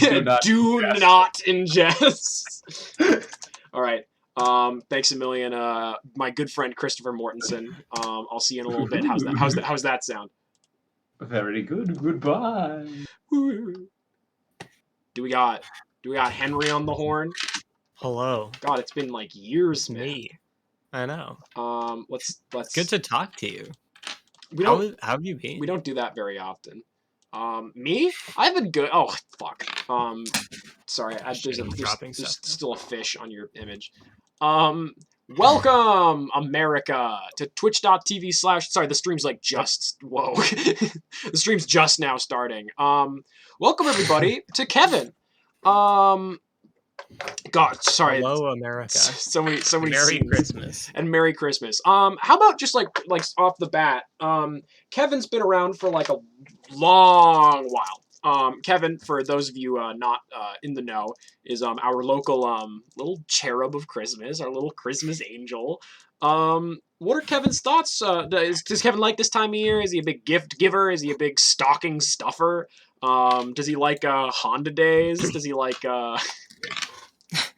He's a big Honda Day celebrator. I think Kevin is. I think he likes the season, but I don't know. Like, and I do think he considers himself a gift giver. I don't know if he's actually good at it. He considers himself a gift to all. Yeah. So you've probably just. Oh yeah. Yeah. Oh, and like all things, I would say he's more aware of. I don't know. He's vaguely aware of most things. Yeah, I guess. So tell us a little bit about how we're calling this the 23rd of December. Okay. But I believe that both of your gifts were acquired some time ago. Yes. Yeah. I definitely. Kevin didn't really prepare for. I mean, obviously he's been busy. Yeah. And I don't think he he doesn't really pay a ton of attention to the turning of the seasons. Yeah, or the turning of the calendar day. Yeah, so he's definitely unprepared. So he's going to. I think we've established that Kevin's house is sort of a shack full of trinkets. Just full of gewgaws that he's collected over the years, for sure. Yeah. Yeah. A real. So unless he manages to remember Christmas and he has people to get gifts for early, which I would say probably never happens. He's going to be rooting through that pile of stuff to try and find some things for his companions at the time. So you will be doing a bit of a gift exchange with your party members and maybe some other friends later today. It is early, probably in the morning or so. Kevin is you've just gotten back from a kind of just like a walk down every street in Cabaret, making sure everything's where it needs to be. Yeah, you had to move a couple fire hydrants. And you're back at your hut, and you just kind of think, oh, Oh, Gotta give a gift today. It's Christmas Day. It's not. It's not. Right. It's not. But Look at the time. It's Christmas. you still Day. use the Julian calendar, not the Gregorian calendar. So yeah. So I'm off by about a day every year, or whatever. Nobody correct me on that. okay, I won't then. So yeah, what? Tell me. Do you want to just like? Which gift do you want to talk about first? We might do a little bit of a little scene of you acquiring them at some other point. Now, viewing audience, I was pretty sure I knew what Trent was going to be getting. The other guys, I was pretty sure what Vernon was going to be getting. I am completely in the dark on Kevin's whole thing. So, tell me about these gifts, and we can maybe Yeah. So his reasoning, of course, is he's sorting through this this big old pile of stuff. Yeah. I mean, his whole house is kind of a pile of stuff. Yeah, Max Wilcox style. He thinks, oh, Trent's a good kid. He's a good kid. He should really like the hockey stick with the knife taped to it is fine, but he really needs like a suitable weapon for a young man in the year of our Lord 2000 and something. In Anno Domine 20. Yeah. It's 20 XDX. Yeah. So what he's found for Trent is a and excuse my terminology here. I believe it's called a boar spear. Let me just really quick do some Googling. Just a pretty like classic looking spear. It's kind of like, medieval. Oh, yeah. Like a flat. Oh, it's really big. Yeah, like just a like a real... flat, long-headed. Like you could use this to hunt like a boar. Oh, Jesus Christ. There's some really brutal images of a lot of guys being stabbed. Apparently, this is something to stab someone like through the base of the chin up through the skull with. Yeah, so it's like something that any like self-respecting young man should have in the year of our Lord 2067. 1960.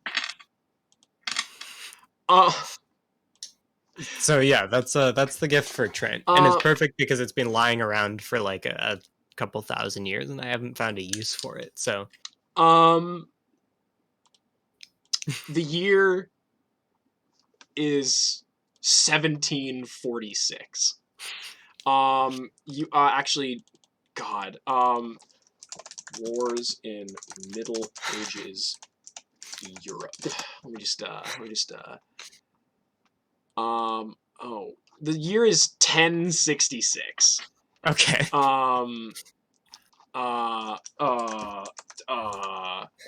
You're at the Battle of Hastings. Oh, am I a PNG again? Oh, you're a PNG, Jesus Christ.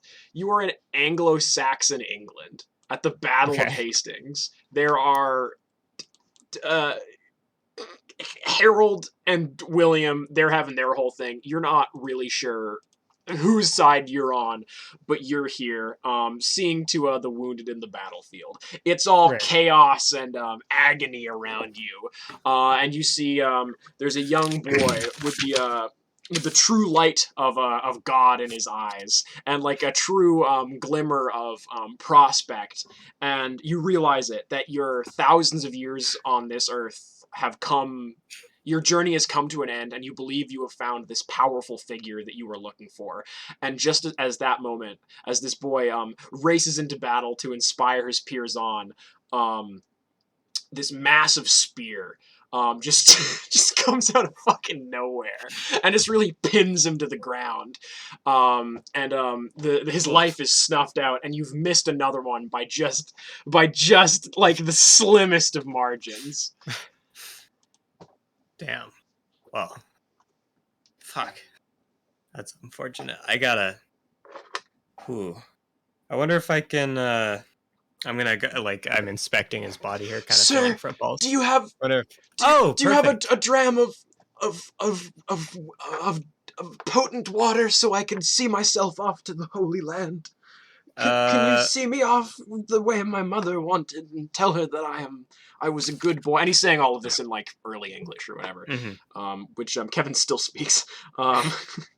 Yawn, yoicks! I doth see a glimmer of divine blue in front of me, and it is good. Tell me, friend, do I make it through? Do I make it out of this one okay?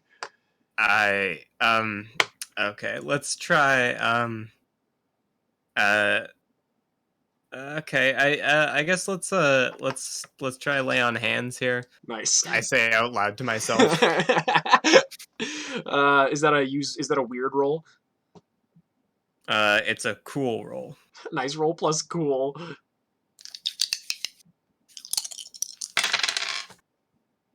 That's a 9. Oh wow. So on a mixed success, you heal them a bit, right? Heal the harm or illness as on a 10+, but you take it onto yourself. Oh, so you press your hand on this young boy's chest in a way to soothe, and this spear, a soft blue light and maybe a melange of salts fills the air, and the spear, he rises a few feet off the ground, and all around folks drop their swords and look on in awe as the spear pulls out of this young man's chest and very quickly sinks itself about 16 inches through yours. Oh. Okay.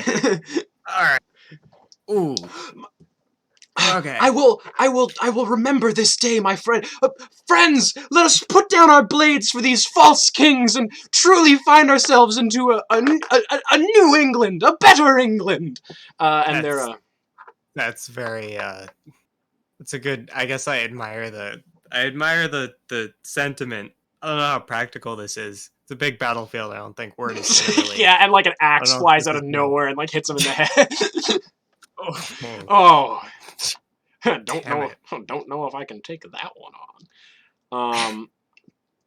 Yeah, he's dead. Yeah, of course. He's dead. He's very dead. And then you flash back into the present, and you're holding this just immense spear. Yeah, this seems symbolically appropriate. Yeah, I can't exactly figure out why, but this can only end well. So you've gotten a gift for these. I feel like your scenes are going to be the quickest out of all of them. Yeah, just because of the way that Kevin deals with stuff. Yeah. What are you getting for Vernon? What are your thoughts? What are Kevin's thoughts on Vernon this Yule? I'd say that my thoughts on Kevin's thoughts on Vernon are currently pretty mixed. Yeah. So, of course, after the events of the last arc, specifically. Yeah. After what he did in the finale. So, but you know, I it is a Christmas, and I'm not trying to fuel any toasty fanfic.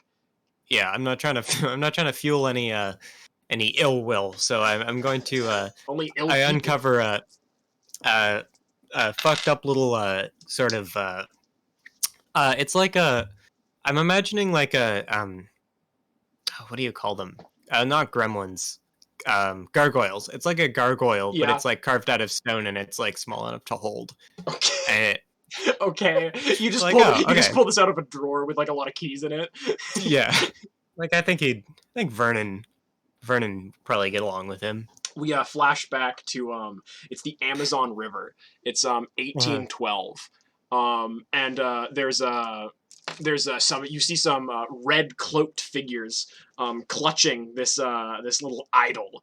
And there's a circle of upturned bones, and they seem to be summoning some type of a creature. And the lead one is holding this idol and is reading from this strange skin wrapped book. And then in the middle of this circle, you see a tall, almost humanoid figure of molten earth filled with bones. And then protruding from their forehead, you see two large antlers and a deer's skull. And they wielding this wrought iron black great sword, howl to the high winds, and proceed to tear the cloak off this timid little history professor and cut his head off and grab this totem from his hands and just yell out something in a demonic and foul language that you do not understand. Now, why is Kev here? I'd say that this probably is why. Yeah? Yeah, or I mean, there's angelic business and demonic business tends to kind of contradict itself, and so you or contradict each other. So you tend to, you're constantly find undoing yourselves the in work other people are doing. It's like really kind of a hassle. exactly. Yeah. You're kind of you're called to the Amazon or whatever because you're like, oh, something's happening over there. I guess I'll travel to the Amazon. And then this figure arches their head and like snaps at 360 degrees on if bones could flare, the bone nostril holes on this skull flare, and they yell out in the ancient tongue, "Fish, present yourself forward to me to battle." Yeah, I'm gonna armor, trident, the whole deal. You step Big up ol' from behind a sploosh. tree. Yeah. Yeah. And they go, I am the bone trapped in earth. I am the reckoning trapped in soil. I am Amber. It's we fighting? You putting an end to the summoning? Yeah, I'm just like stretching. Yeah, no, So give sick. me a sec. Yeah. Take your time. But take this too. And she swings at you with her big sword. Roll kick some Alright. ass. Yes. Just getting limber. Just doing some Pilates. Now I have gained points to tough that I probably canonically wouldn't have had at this point. Are we This is gonna all try and this is figure all out- kind of Calvin ball. Don't even worry about it. Okay. That's gonna be 7. Damn. So you both deal damage to each other pretty soundly, and the Amazon River itself is rising up, and there's the earth is beginning to quake beneath you. And I mean, canonically, we know how this battle goes. But roll me another kick some ass, and you get a 12 on it. Whoa, a 12. Yo! Oh, actually, that's a 13. It's legitimate. So you this demon has just been summoned to wreak terrible havoc on this earth, and you are battling for 6 days and 8 nights, because you started at one night and like go an extra night after the last day. Right. Okay. Yeah. And also demons. And you at the crescendo of this peak, and you two feel like it feels to you like you are battling for moments and then for years, and it is hot and it is cold, and you feel the divine light of the beauteous deep channeling within you, and then this three-pronged trident of yours cuts through them like a knife through kind of cold butter, because it still takes effort to it. And as these bones disperse into the earth, leaving behind just this foul, bony gargoyle, a little grotesque, a pointing finger reaches out and says, "May all your journeys fail, and may I reap what you have sown today." All right. And then we hard Rolling pan pretty back well. to the future, where you're just kind of like throwing it up and down like a baseball. Yeah, I want to say Kevin doesn't remember where he got this specifically. He doesn't remember where he got it or what it might do. Yeah, he that specific fight has become plot important, but it wasn't really. Oh no, it was sort of business at the time. So and also there's a lot of these and a lot of old trinkets that he's amassed. So yeah, I'm gonna say that he's got a lot of. It's amazing that he remembered where the spear was from. If I'm being honest with you. Yeah, this is Kevin does not remember that this is an artifact from when he fought Amber. He didn't know that this was lore important. He just couldn't remove it from his inventory for some reason. So I'm gonna. As sometimes happens to Kevin. Is there any more? Are there any more solo scenes that you want from Kevin before we go back to the group stuff? Any more? Are we gonna be able to do scenes as a group? I think so. Yeah, if you guys want to like go off somewhere. Okay. I just didn't know. No. I just didn't know. There's no private business you have to attend to. Actually, you know what? Yeah. Oh, well, let me think about this. I don't know if I want to. I mean, we all know who we have to see this episode. We all know what but we I have don't to know see this episode. It's very, very I don't know if important. I don't know if that should be a private scene or if Oh, we should like the snow's back. partake in it as a As a family. party.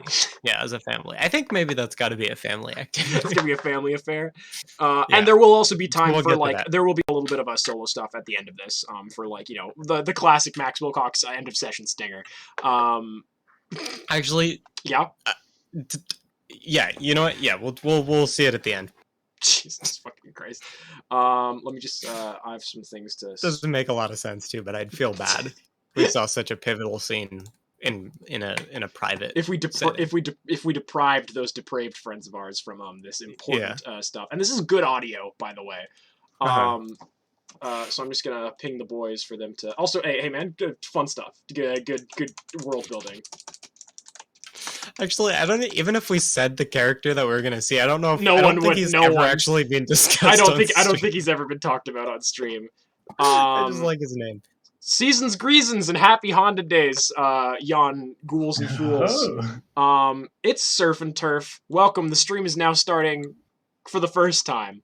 Hi guys. How were your times away from the stream? I knew that these were gonna be different, but I couldn't have wished for like more different approaches to this problem.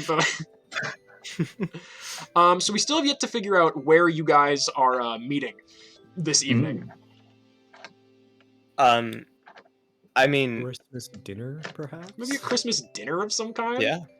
I feel like we spend more time at Trent's apartment than in any other location these days. Trent's hosting. Yeah. So we'll go to that little scene. Like your mom is watching the cat and all that. Trent, you're going up the stairs with Amber. What are you guys what's family's there too? No, are they at your apartment? No. Well, you just said Yeah, because my the mom was cat's at your parents' place. Oh, We established gotcha. that first thing, bro. I'm eyeing the continuity of this stream. I'm on it. They could have. You could have also just brought the cat to the apartment. That wouldn't make any sense. The cat lives at the apartment, doesn't it? Well, it moved at the beginning of this stream. Mm-hmm. Oh. Good oh. audio. course. What are Amber and Trent making for like, you know, the main thing? Because, you know, people might bring dishes. Maybe you asked Mads to bring some like sweet potato casserole. But what's the dinner plan for tonight? Ham, a Christmas ham, and a Christmas turkey. You don't know what people prefer. You're so we doing got both. Holy Yeah. shit! That's insane.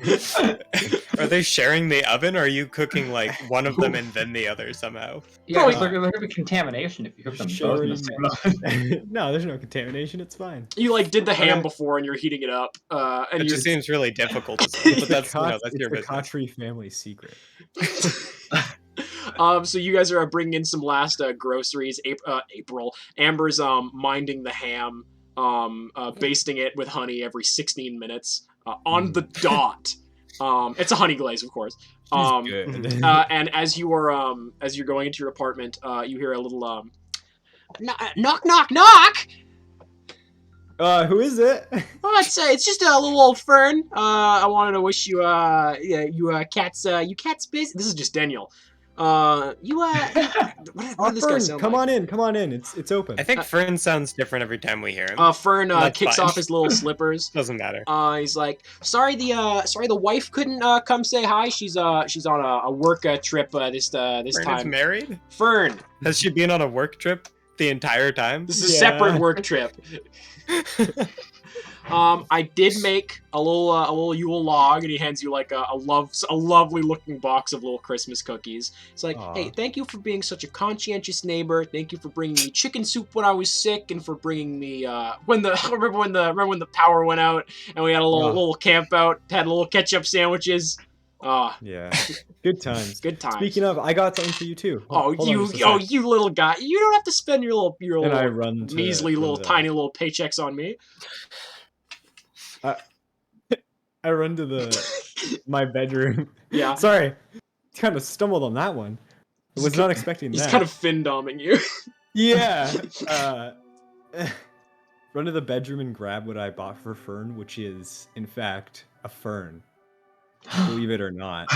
Oh, it's like a little plant?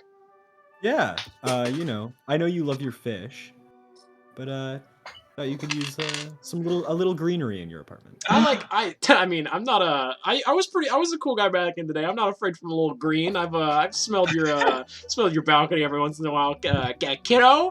But that's real sweet, neighbor. I gotta say, you're a lot better than the old guy. Now And this is my first apartment, so you're the first neighbor I've ever had. I've got a sandwich to get back to, and a very important episode of Forged by Steel. You have a wonderful little evening. And you give your best to your mom from me. We're cooking up a storm in here. I'll bring some leftovers. We'll have our you watching the game on Sunday? Maybe The big football. the big sports game. And just at this moment, you see Vernon is coming up the stairs. What dish did Vernon bring to this party? Bold of you to assume Vernon brought a dish. Excellent. Blood sausage.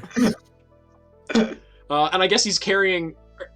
So I guess you see Vernon carrying. Did you wrap the smaller gift? Smaller gift is just in my shirt pocket. So he's carrying a big metal canister. I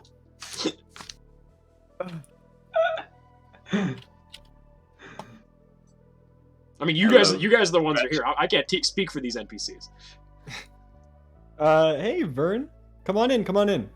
We're just getting everything ready for the big dinner. All right, very good.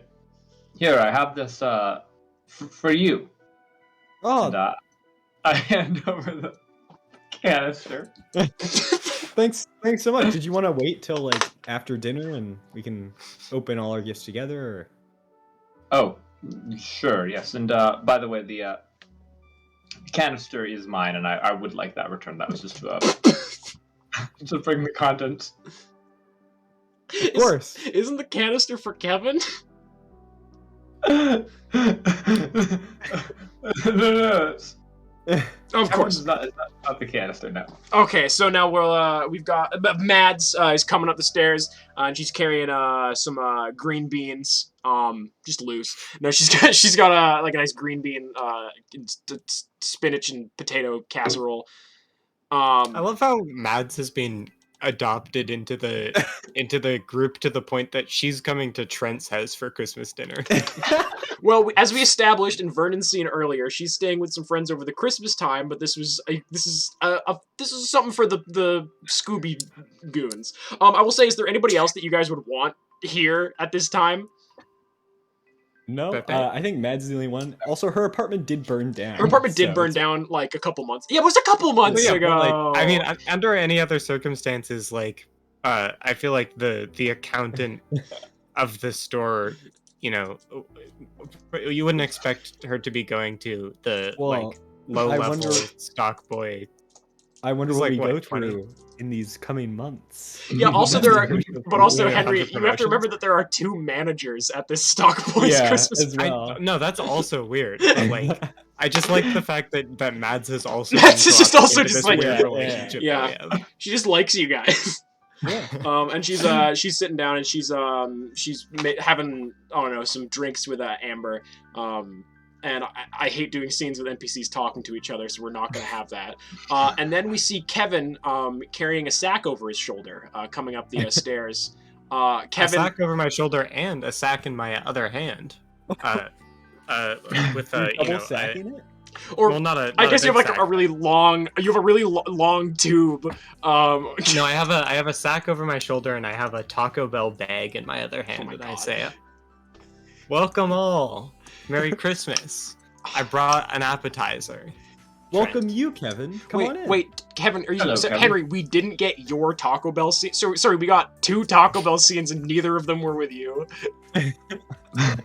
Wait, did they both also got a Taco Bell scene? Yeah, no. I guess we don't need to see me going to Taco Bell once again and ordering. Well, that's too bad. I guess we finally hit 2 Taco Bell scenes in one episode, but it could have been 3. Mads Didn't occur to me to. Mads is to- like, to oh, do did that. Vernon get you a gift as well, Kevin? I don't know. Did he, Vernon? Well, then just Yes, the Taco Bell bag. It's what he got me. Oh, okay. I see. That's really sweet of him. I didn't get you a Taco Bell, Kevin. That's well, that's okay. I brought my own. Dinner. I will say, Kevin, as you put this bag down, it feels heavier than when you remember last picking it up. It feels like there's more things in it than you remember there being. I'm gonna look inside. You see several packages. Inside of my Taco Bell bag? Instead of your large, well, actually no. You see a couple of small things in the Taco Bell bag, and they're very greasy. And then in the larger bag, you have your other stuff in. So it's the large sack that's gotten heavier. The large sack and the Taco Bell bag have gotten heavier. I've now decided yes. Okay, perfect. Why not? Trent, you pull out like your. Are you all around like the kitchen bar? So it's all cramped. You got little wine glasses and all.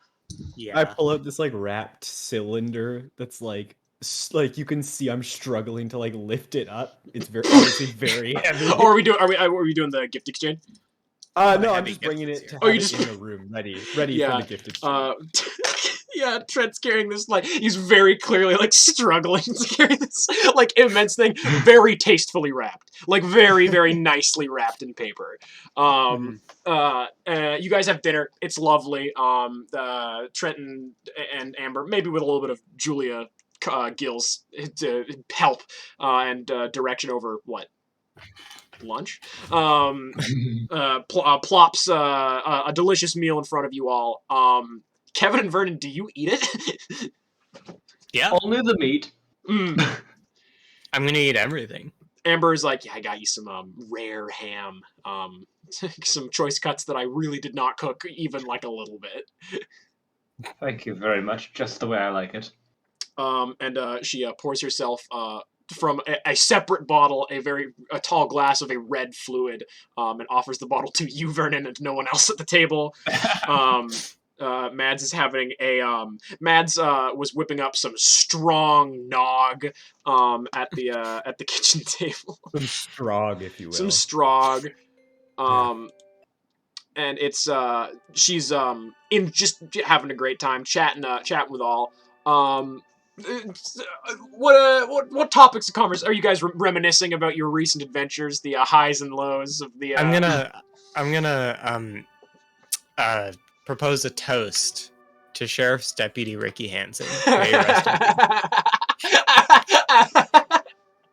I remember a man who died almost a calendar year ago at this point. And how long ago was that? Like 6 months? Like 6 months ago. Also, Vernon was the only one that met him here. I saw that. I read the paper. What's that, Kevin? I read the paper. So I'm saying we should pour one out. I got my papers for April. Just read through your back issues. To Ricky! and catching up. Downs the nog. Sure, Ricky, why are we doing this? I was deceased by Ratman. In his memory, you heartless fuck. Yeah. Who said that? Amber. Both in unison. You guys pull Christmas crackers. You put the little hats on. Amber has like a red one. It's all cute. What color hats do you guys get from your crackers? It looks like I have a green and red one on. Mads is like, okay, guys, joke time. Christmas cracker joke. What type? Oh fuck! This. Jesus Christ! What type of cheese do you use to get a bear out of hibernation? I don't know. Come on, bear. Why would you use cheese to get a bear out of? No, What? like come on, That's pretty good. Come on, bear. Yeah. And Right. Amber. I'll- Oh yeah, no, I got got one. Oh yeah. Aw, Jinx. A hex upon you. Really? No, it's a joke.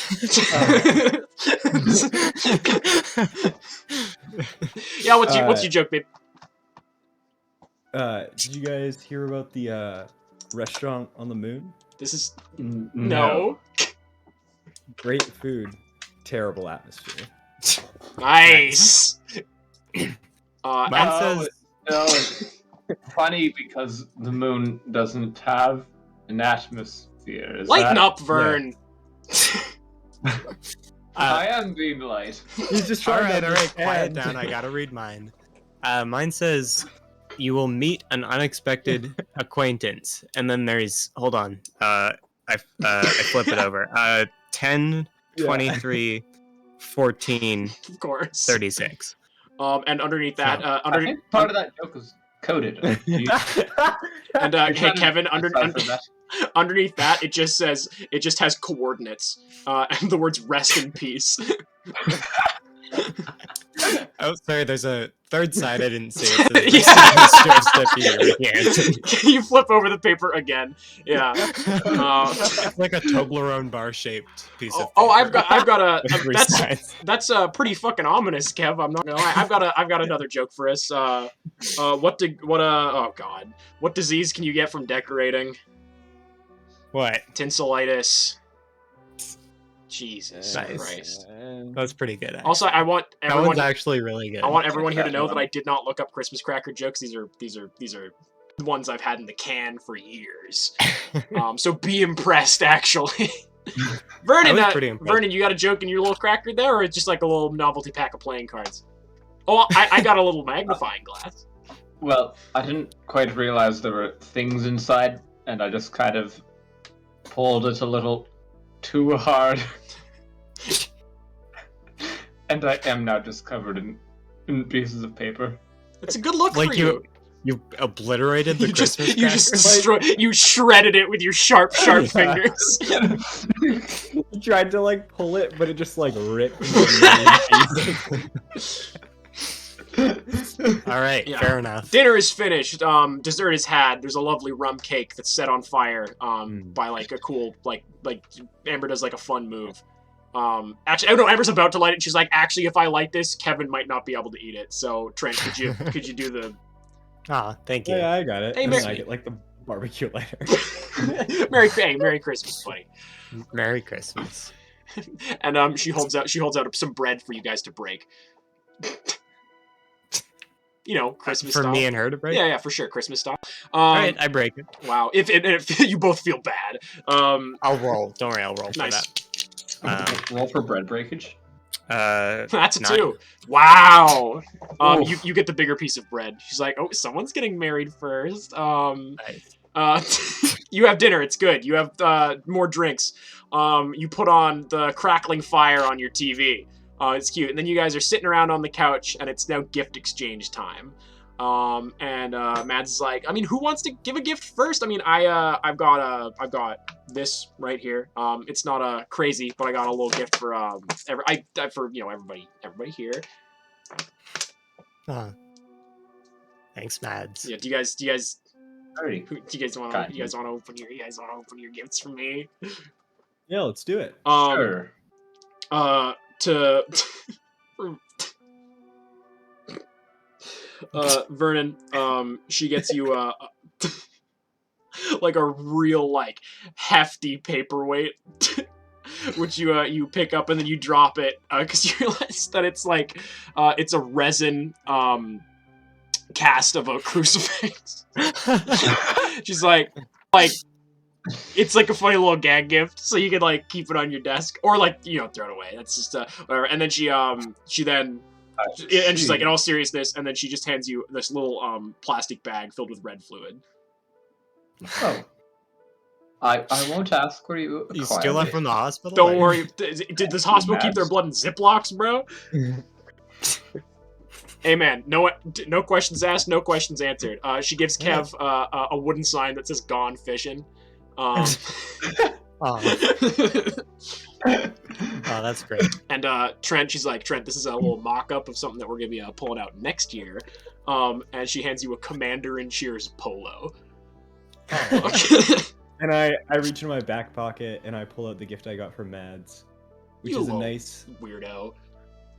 nice engraved little lighter. And it has like a picture of her old apartment building with the day engraved in it. Wow. Trent Cottrey. This is very funny. Yeah. If you pull this shit on me again, I'm gonna get you.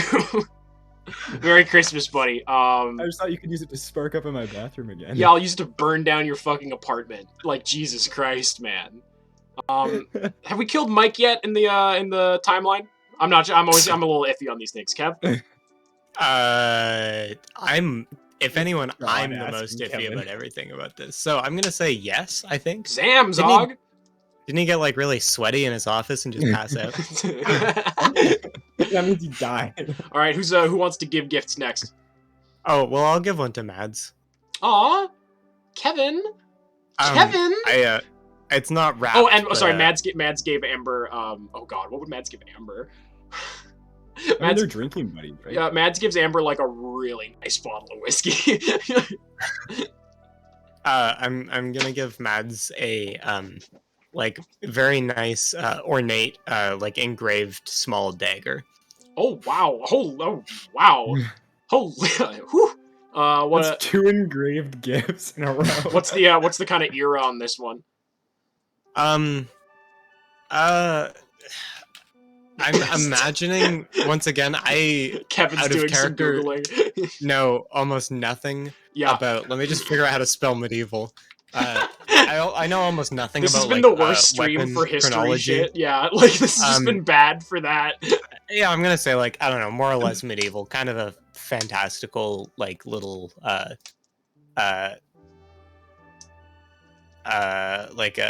like a nice little engraved knife with a sheath. This is incredibly sweet, Kevin. I'm gonna use this to defend my life against the next rat man or vampire who tries to come within 15 fucking feet of me. Nice, that's good. Yeah, That's good. Or ghost. or ghost. Do knives work on ghosts? Find out in the grand finale of Surf and Turf Earworm. Yeah. Now, Mads, I do believe I already gave you a gift, but if you would like, you could take whichever is remaining of the. I think this was meant to be a deck of cards in the Christmas cracker. You just hand her like a single 7 of clubs. It's tiny. It's hard. It's difficult to mutilate a pack of cards beyond almost recognition. They're pretty Yeah, at that point, distinctive. it's just confetti. You're just Yeah. confetti. You got some real efficient hands there, man. Yeah, no, for sure. I don't know. Next time I'm cheating at poker, I'll pull this one out on the bad guys. Oh, remember the hand of poker that we all played in the arc after Earworm? Ah. Man, I love referring to months as arcs. Yeah, fuck, man. I've been hanging out with Kevin too much. All right, someone else, give a gift. I'm gonna give mine to Trent. I'm gonna say it's in like a series of paper bags, but it's not really wrapped. It's in a series of paper bags which I've taped together Yeah. along the. You'll understand if you know what the Yeah. object is. It's a long, It's like what, pole, 12 basically. foot long? yeah, No, probably a little bit less than that. Probably 10. yeah, like 6 to 10 Yeah. probably. God. Well, yeah. So Trent, you've got this large multi-paper bag and maybe the occasional like plastic shopping bag, amalgam Uh-huh. wrapped in very long pole. It seems. Thanks. Unwrap Greg. it. Let's do this. Yeah, and I unwrap it. I tear You into unwrap it, and you see a cool, channeled, well-made mahogany. You wouldn't. It would probably be like you. And then you see the hefty, wide, pointed head of a boar spear. Medieval hunting and warfare weaponry. Wow, Kev. Where did you get this? Maybe that's a story for another day. I mean, sure, yeah. Long story short, yeah, we'll talk about it later. But I had it already, so Previous I user figured, didn't you know how need you're it. always asking me, what time is it? Time for me to get you a new spear. I can read the sun like a sundial, right? For the No, time? No. What? Okay. Nah, it's a spear. It's for stabbing. Well, that person gets it. Not sure who said that. That was Amber. Sounded just like her. well, let me grab you your gift, and I walk over to grab it. And I drop it in front of him. And you see this, again, very nicely wrapped, probably like 2 foot tall by 1 foot wide, kind of cylindrical shape, wrapped in maybe some like tasteful striped wrapping paper. Maybe with like a fish design on it. Very tasteful. And yeah, again, Trent's really huffing and puffing as he's rolling this thing out from underneath the tree. Really heavy. Yeah. All right, I'm gonna unwrap it. Let's dig in. Unmarked white. It is a large unmarked white plastic barrel, with like one of those like snap off lids that you have to like kind of like remove the seal off of. Like an industrial jar of mayonnaise. Yeah, like very much like an industrial jar of mayonnaise, yeah, except a little bit heftier, yeah, for like commercial mayonnaise type. Yeah. Although you have no proof that it's mayonnaise inside. And again, it is very unmarked, and it looks like there was like a paper label that has been very efficiently cleaned off of it. Can I open the barrel? I mean, it's up to Trent. I mean, it's up to you, man. Why are you asking us? All right. I mean, I can tell you what's inside of it if you don't. No, I'll open open it. it. Right now, but... I'll open it. Here we go. You crack it open, Yeah. and it's like that scene at the end of Pulp Fiction where you guys see this golden light reflecting into Kevin's face, and you realize that he's just really holding this large drum right underneath one of Trent's very tasteful fairy light strands. And Kevin, you see a thick, viscous blue, light ocean blue syrup in this drum. Trent, you want to explain what it is? What you got there is pure, unrefined, unrefined Baja Blast syrup. Oh my god! You add Wow, to any carbonated water or regular water if that's your thing. I don't know. And I just knew you were pretty keen on Baja Blast, so how about Trent? That's so sweet. I tear up. literally, it's a lot of sugar. Is this like a big thing for him? This is the most emotion we've ever seen. Yeah. Honestly. Mads looks scared. Amber's like, is this like I was there for you getting this. Is this like does he like Taco Bell? I think Trent, Amber, Mads, and Vern are all exchanging glances. Like, How did you acquire an industrial container of Baja Blast, Trent? Syrup. You don't want to know. I see. There are some All right. questions. Well, as long as you didn't kill someone for it, but you know what? If you did, that's also fine. Actually, I think I can give it a pass. I'm not like It's I Christmas. say that I'm not really in charge of judging anyone's sins, Who is in regardless. charge So of that? Is that Jesus, Kev? I've been meaning to ask you about this. Is that like what's that guy's deal? Yeah, finally we I- can get some Christianity lore. Jesus is definitely Jesus, good guy, great guy, very nice. Yeah? He is dead, unfortunately, Shame. famously. I heard they brought him back though. Well, you know, it's all hearsay. Hmm. But no, he's not really. He's more of sort of like you know, the Gerber baby. Oh yeah. Not really in charge of Okay. making the baby food, right? Nice. More so just like on the jar. Yeah. But a nice guy, very nice guy. Some good ideas. No, for real. Good wine. I mean, again, when I met him, he was pretty rude to me. Not gonna lie. Like, I mean, I get it. Like, you know, but Yeah, it makes sense, right? yeah, I was trying to tempt him something fierce to do evil, and like to no avail. You know what, everybody? And I cannot believe that I am saying this.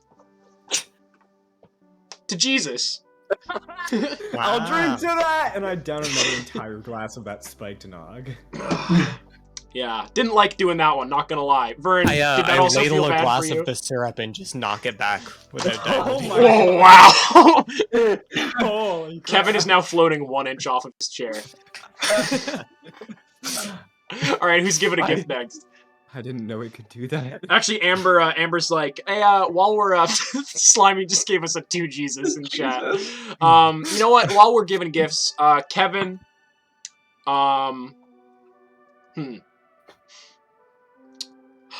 what you might be asking? What might a demon give an angel?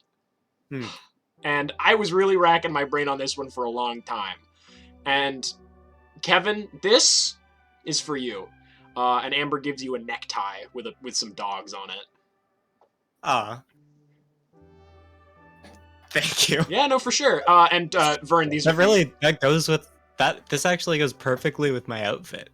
and Vern, It doesn't. Vern, but- these are for you. And she gives you some reinforced like knuckled work gloves with she's like,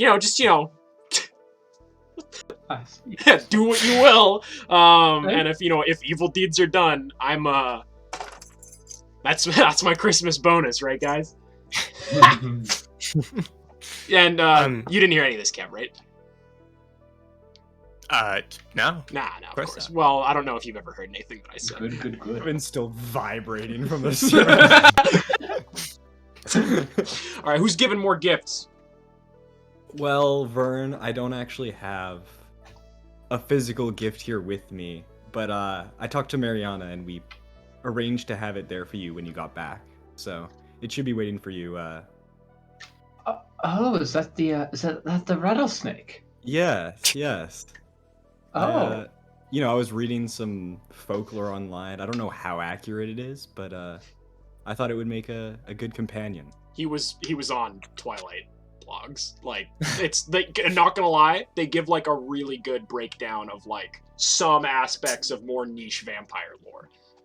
Also, I gotta say, I'm Interesting. not. Once again, it's not my duty to ascribe judgment, but it does sound like you broke into Vern's house just by the short description of events. And put a No, snake I there. mean, Mariana lives there, right? Yeah. So yes. I went in and I was like, "Hey Mariana, can you help me put this downstairs in Vernon's room?" And she said yes, because it's a rattlesnake. Yes, I thought it was one of the werewolves who had done that, but I do recall smelling a bit of that human musk, so all makes sense. Ah. Now, Trent, I have a thing for you, and I guess retconning now is I don't know. The canister is not with me. Instead, I have a bag. Oh, And out of this bag, I pull a knife, and that knife is none other than the one that's belonged to Victor Timothy. oh my God! Here you are, Trent. Wow. Seeing that you've recently been getting a little more involved with things, and I thought it might be best for you to have this. And you seem to know Vern a bit more than Vern. No, Vic.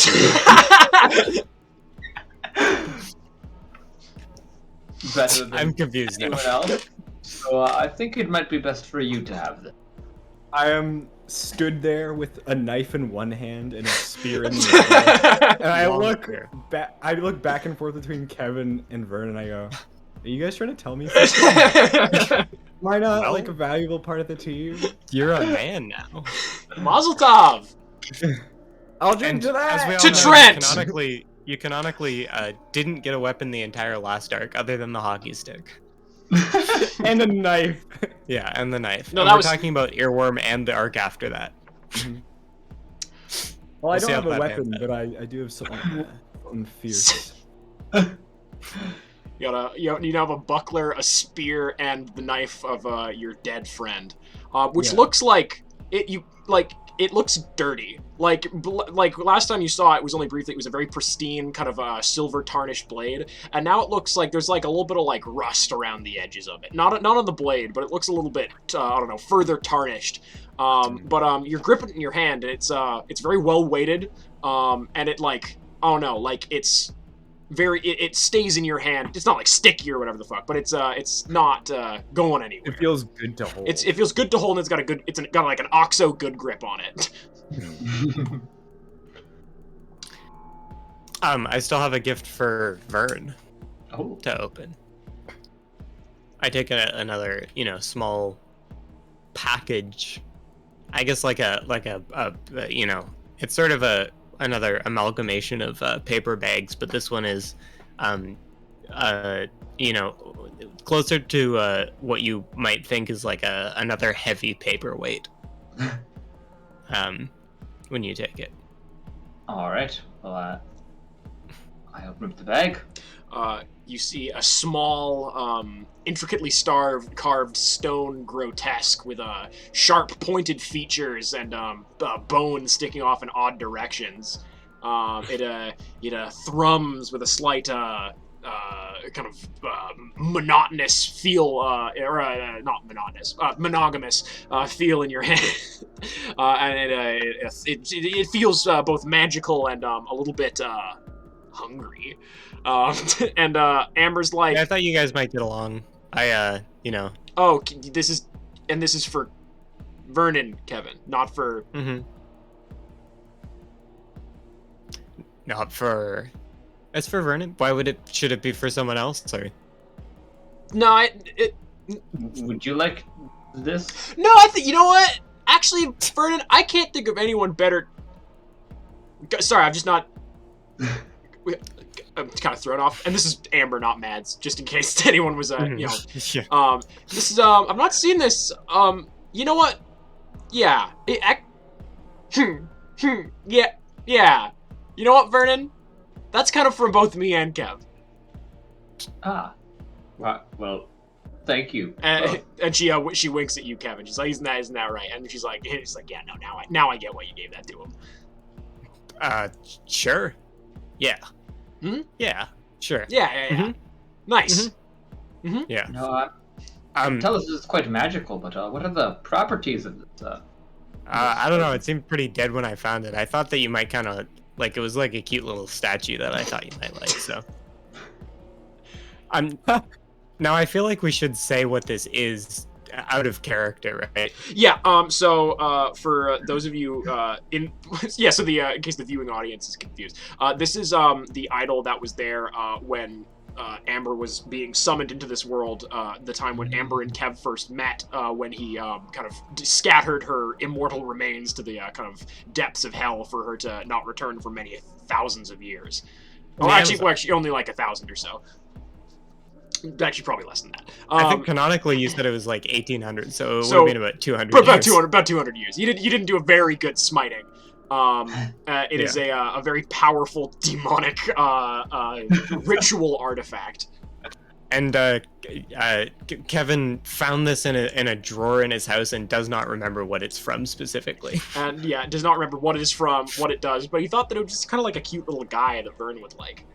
Yeah. Similarly, the spear he does know where it's from. It's from about 1,000 years ago in jolly old England.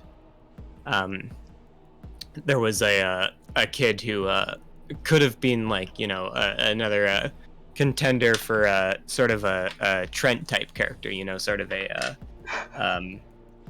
person for me to guide. Gold.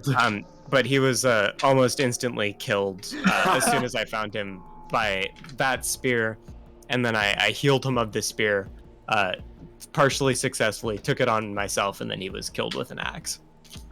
But he got a spear out of it. Yeah, I got a spear out of it, so. Good spear. Yeah, there is some sort of, Kevin feels like there's some sort of symbolic significance to give this spear to Trent, but probably is like a good luck charm, right? Yeah, like can't quite figure out what exactly. Hopefully, it's not going to be stabbed by it. Kind of a Chekhov spear. Yeah, in the way that I can.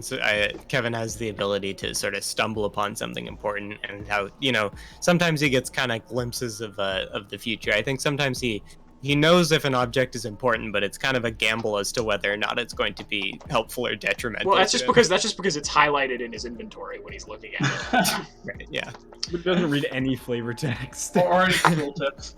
He tries to sell it, and it says that this is a quest item and it cannot be sold. Great fucking dorkly gamer content from us today, guys. Kevin, I have a gift for you. And I reach into my shirt pocket and pull out a ballpoint pen. And I hand it over to you. Thanks, Vern. Now, this is not actually a regular pen, and I would encourage you not to write with it. Sure. Is it like do something cool or something silly? If you do you turn it sideways and you see like a naked lady? That's a good question. No. Do you? I try it. No. You don't. Seemingly not. But Kevin, I've noticed you have a tendency to throw yourselves in harm's way. Rather, quite bold of you, but sometimes you Kind of my do thing. not always end up in the best of shape afterwards. And I would say most times I don't. yes, in this pen is a serum. Not Baja Blast, but But it'll of do. other origins. If you ever find yourself needing a little bit of a invigoration, then just simply stab this pen into yourself. Oh, You well, gave him- that's very kind. Yeah, Like- I would just like I just want to say as a summary, you both got Trent weapons, you both got Kevin sauce, and you both got Vernon little guys. Like, how the fuck? Like, what the fuck, guys? I do like that Kevin now has this like not MacGuffin, but like this tool in the back of his pocket that's just like an EpiPen against death.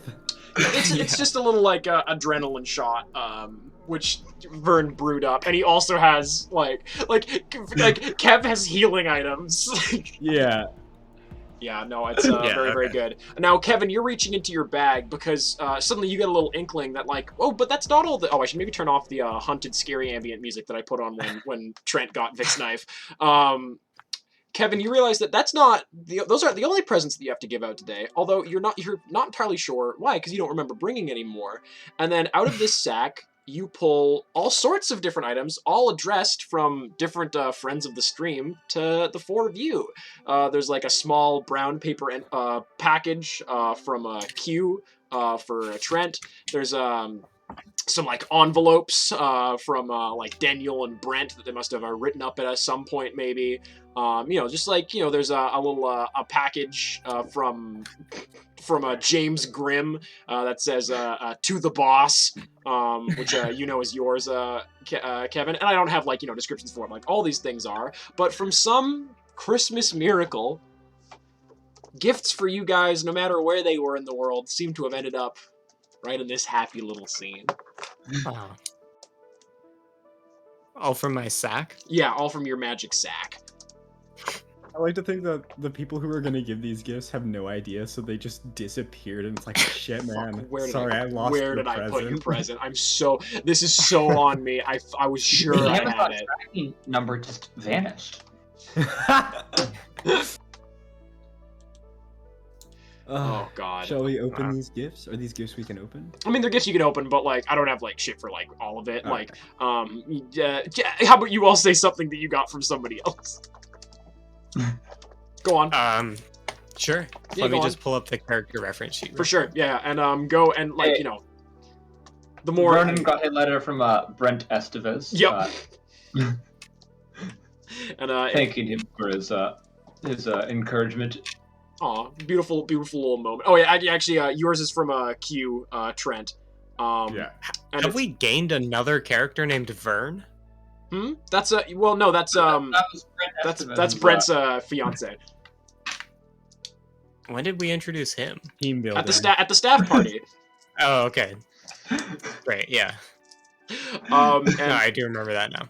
Trent, you've just got a really nice pair of hiking shoes from Q, and they're your size, and they're styling, Nice. and they're maybe Are they the TF2 boots? those are not hiking shoes. They're not, but that'd be great. They got like little minions on them. It's for the magic spell. Kel Smith? Kale Smith. Ever heard of him? Oh, the cheese delivery guy. Yeah. Commander in Chief's main cheese dude. Yeah. Yeah. He got Kevin a gift. He got me a little wheel of cheese. Oh, Like and a it's miniature. I don't know if they make these, but like a little wheel of Parmesan that's like not like a full 100-pound wheel. yeah. But like they make them. more Maybe the normal size people of, can't like, get them, but Kale Smith can get you a little wheel of Parmigiano Reggiano. It's like a 80 a bell miniature Parmesan. wheel. You guys' dinner finishes up. You've got all of your sundry. I'm guessing you're heading off onto your own little roads back to your little. I mean, not Trent. Like, or I guess you and April. Why do I keep calling her Well- April? What the fuck? You and Amber. I do. Oh, I On do a have another Christmas night little- such as this, Hmm? there's only one place that we can go, and by we I do mean Kevin. Gotta get a haircut, as he does every Christmas Eve. as I do every Christmas I Eve. do have one small bonus gift for Kevin if he wants it. Oh, sure. Yeah, before I leave for Yeah. Bepe. I got you because Trent assumed you had a CD player, a portable one with all that stuff that's in your shack. So he Okay. got you a complete collection of the CDs for Epic Rap Battles of History. Wow. That's I don't think that's a gift that Kevin would have the knowledge to appreciate until he listened to it. Yeah, But in But I two do think he arcs, would really enjoy it. in 2 arcs, this is gonna become very prescient. Yeah, it's gonna become very important. Oh. just because like Trent knew that he'd just been around for a while too, so he probably like recognized. He needs to like there's some familiar faces on there. Yeah, Yeah. he's got a lot of context for the Darth Vader versus Adolf Hitler one. So we'll do one more like little like closing little personal scene. How's that sound for you guys? But you guys can be on call for this one because it's a little Christmas time. So we'll do Kevin. Yeah. We'll do Kevin and then Trent and then Vernon. How about? All right. Of course, I'm going to get a haircut. We're gonna finally meet the most important NPC in the game, Bepe Brembilla. Closed for Christmas. Brembilla? Brembia. How do you pronounce that? Okay, yeah. Oh, it's Pepe Brembia. Pepe. So you're The Pepe, the lauded barber of Cabaret, California. You're walking down the main strip. There's merry folks about. You're wished many a happy Christmas. And you're confused because people say that in the UK, not in America, and this is God's country. And you see the little red and white barber poles spinning freely into the air. A tear runs down Kevin's cheek. A tear for sure runs down your cheek, and you jingle open the door, and you see sitting next to it reading the paper is a very small old man, and he's like, in Italian, he says, "Oh, Kevin, it is good to see you. Welcome." Bepe. Oh, and Merry Christmas, Bepe. and he holds you for such a tender, loving hug, and he gives you a warm kiss on the cheek. Kevin, a very Merry Christmas to you. My grandchildren say hello to you. They thank you very much for setting me up in the town and all the things you've done to me over the years. And, you know, as I've been saying for a couple of years now, I don't know if we got many haircuts left in us, my old friend, but it's been a wild ride, and I'm glad I've been able to ride it with you. Really sad thing to open a haircut with. Well, But, I mean, I'm glad to have been your customer. And I'm glad to, in a way, I know we've known each other for years, but in a way, I'm glad to meet you for the first time. It feels like we've not spoken before. I agree with you very dearly. The usual for you, my friend. Of course. I'll take one haircut, please. And he deftly lifts a single hair from the top of your head, and pulls out the golden or the silver barber scissors that you gave to him all those many years ago. Oh, and we reminisce about some of the best Bepe and Kevin scenes that we've had over the years. And Bepe snips a single hair off the top of your head.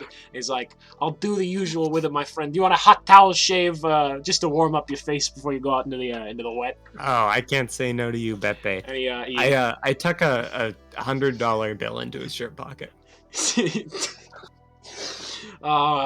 This will go straight to the kids. You know, I'll go straight to the kids. Tell him I say hi. How was your year? What did you get up to? Have you found the kid yet? You said you were looking for some boy. Yeah. Yeah, it's been eventful for sure. We had that whole ghost thing that concluded. Yeah, I'm glad that one way or the other. I'm glad that all the earthquakes stopped or are continuing to happen. Yeah, it's one or the other, right? Yeah. I mean, like, the Earth's still here, so that bodes well to the end of Surf and Turf. Yeah, but you never know. You never know. The Earth might be a ghost. We just wouldn't say, because we never say at the beginning of the stream whether or not the Earth is a ghost. Yes, it's and never that's being established. Christmas. And he's just running like the blunt side of a shaver over your face because like I don't think Kevin grows facial hair, but it's Yeah, I it's a don't think tender so. little moment. And he's like, "I'm gonna be closing up my shop for Christmas. I was just waiting for my last customer of the evening to come in. You know him, you love him. Would you share a little cigar with me? Could you give an old man his a temptation on this fine Christmas Eve?" Oh, of course. I brought a cigar for the occasion. Of course, yeah. That I picked up beforehand. It's beautiful. It's a gorgeous cigar. You take it out of your humidor of a front shirt pocket. And he snips the end off and he starts smoking it. And you two have a lovely little chat into the evening. And it's all is well in the life of Kevin tonight. Trent, you're Beautiful scene. You're That walking. encounter was like two of the most elder beings in this show. Two immense figures. Like out of like Kevin and Beppe, the barber. Pepe! together their power smashes the fourth wall. So yeah, you're walking the route to your parents' place with Amber, having a nice little evening. She's got the maltodextrin in a little backpack. Are you guys taking just like a nice little scenic route through the town? Yeah, I think so. Like stopping off at a bunch of places we've had dates, taking a look, like, you know, Having little Hallmark chats, Cinema. walking past the Hallmark Cinema. Yeah. You see Vern. Actually, no, Vern would also be out of town. You don't see Vern there. You see an unnamed NPC, the only one on this show. And you look past them, and as soon as you're gone, you cannot remember their face. Crazy. And you're walking down.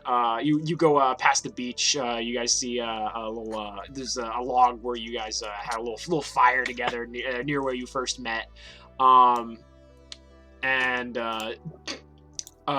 then you see a little figure walking down the way, all bundled up with scarves and gloves and a hefty jacket.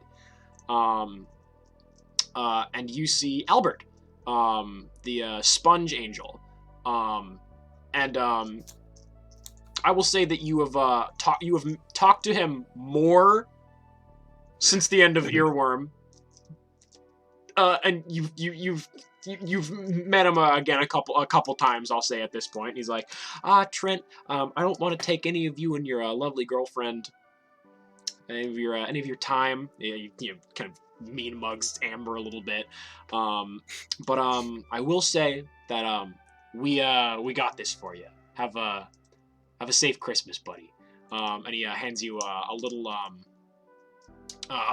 very official looking kind of airmail style envelope with like the red and blue kind of little stripes in the corners of it. And it's yeah. Open it. It's a little it's some business cards with your name on it and some other information that will become apparent in the future. Yeah, for sure. That's a little snap forward for you, and you guys have a cute little walk, maybe a little sullied by this strange little turn of events. And then you, Vernon, you're walking the trail back to your house. You've just snacked on some carolers, spreading good cheer to the hearts of men. You've got this strange little you got this strange little golem in your pocket. And then the wind kind of chills a little bit, and a gust blows past your feet, and you see a tall figure. And you see it as one Darren Montague, a friend of yours of old. And he's like, my friend Vernon, I know we didn't part on the best of terms last time we spoke to each other. And I know that it's been X, Y, or Z amount of weeks since we've talked.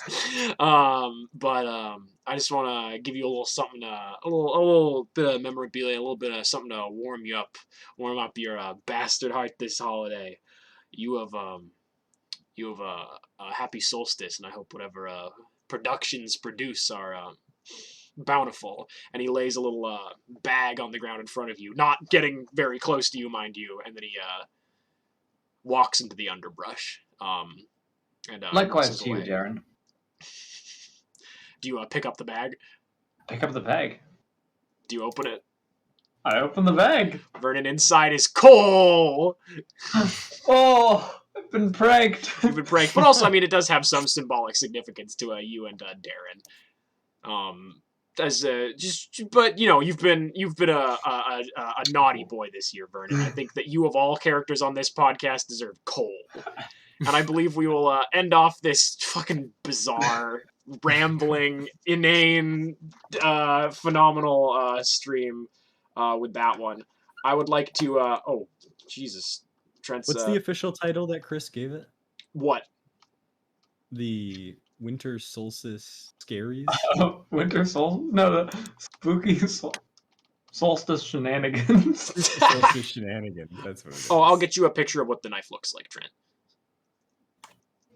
There's an image for it, Reese. Thank you all very much. I don't believe we're gonna be doing the normal end of session stuff because like you would get 1 point of XP in like 4 real life months. There may be a stream next week, folks. But you know, like another Surf and Turf next week. But you know, just like it's a real busy time of year, so it's still up in the air. Thank you all for tuning in to a very Surf and Turf Christmas. Again, these are all things that will come into a continuity a little bit later down the line. But I wanted to get this little bit of Christmas cheer out now, so that next session we can return right back into Halloween. Do you boys have any Christmas things you want to point people towards? Any cookies you like? Any songs you enjoy? As always, you can find Chris on Instagram at Christoflop for his art, and Henry on YouTube for Henry H or whatever the fuck. And Zundarelle on Twitter, of course. Eat Ferrero Rocher. Eat Ferrero Rocher. Those are my instructions. Nice. Have some fucking Christmas chocolate. For me, it would be either Swedish creams or marzipan bars. What is a Swedish cream? What is Swedish cream? It's sort of like a bit of like a sugar cookie sort of lump with some like icing on it. Huh. So no cream, huh? Well, the icing is sort of the cream. Of course. And Henry? I guess we're just talking about confectionery.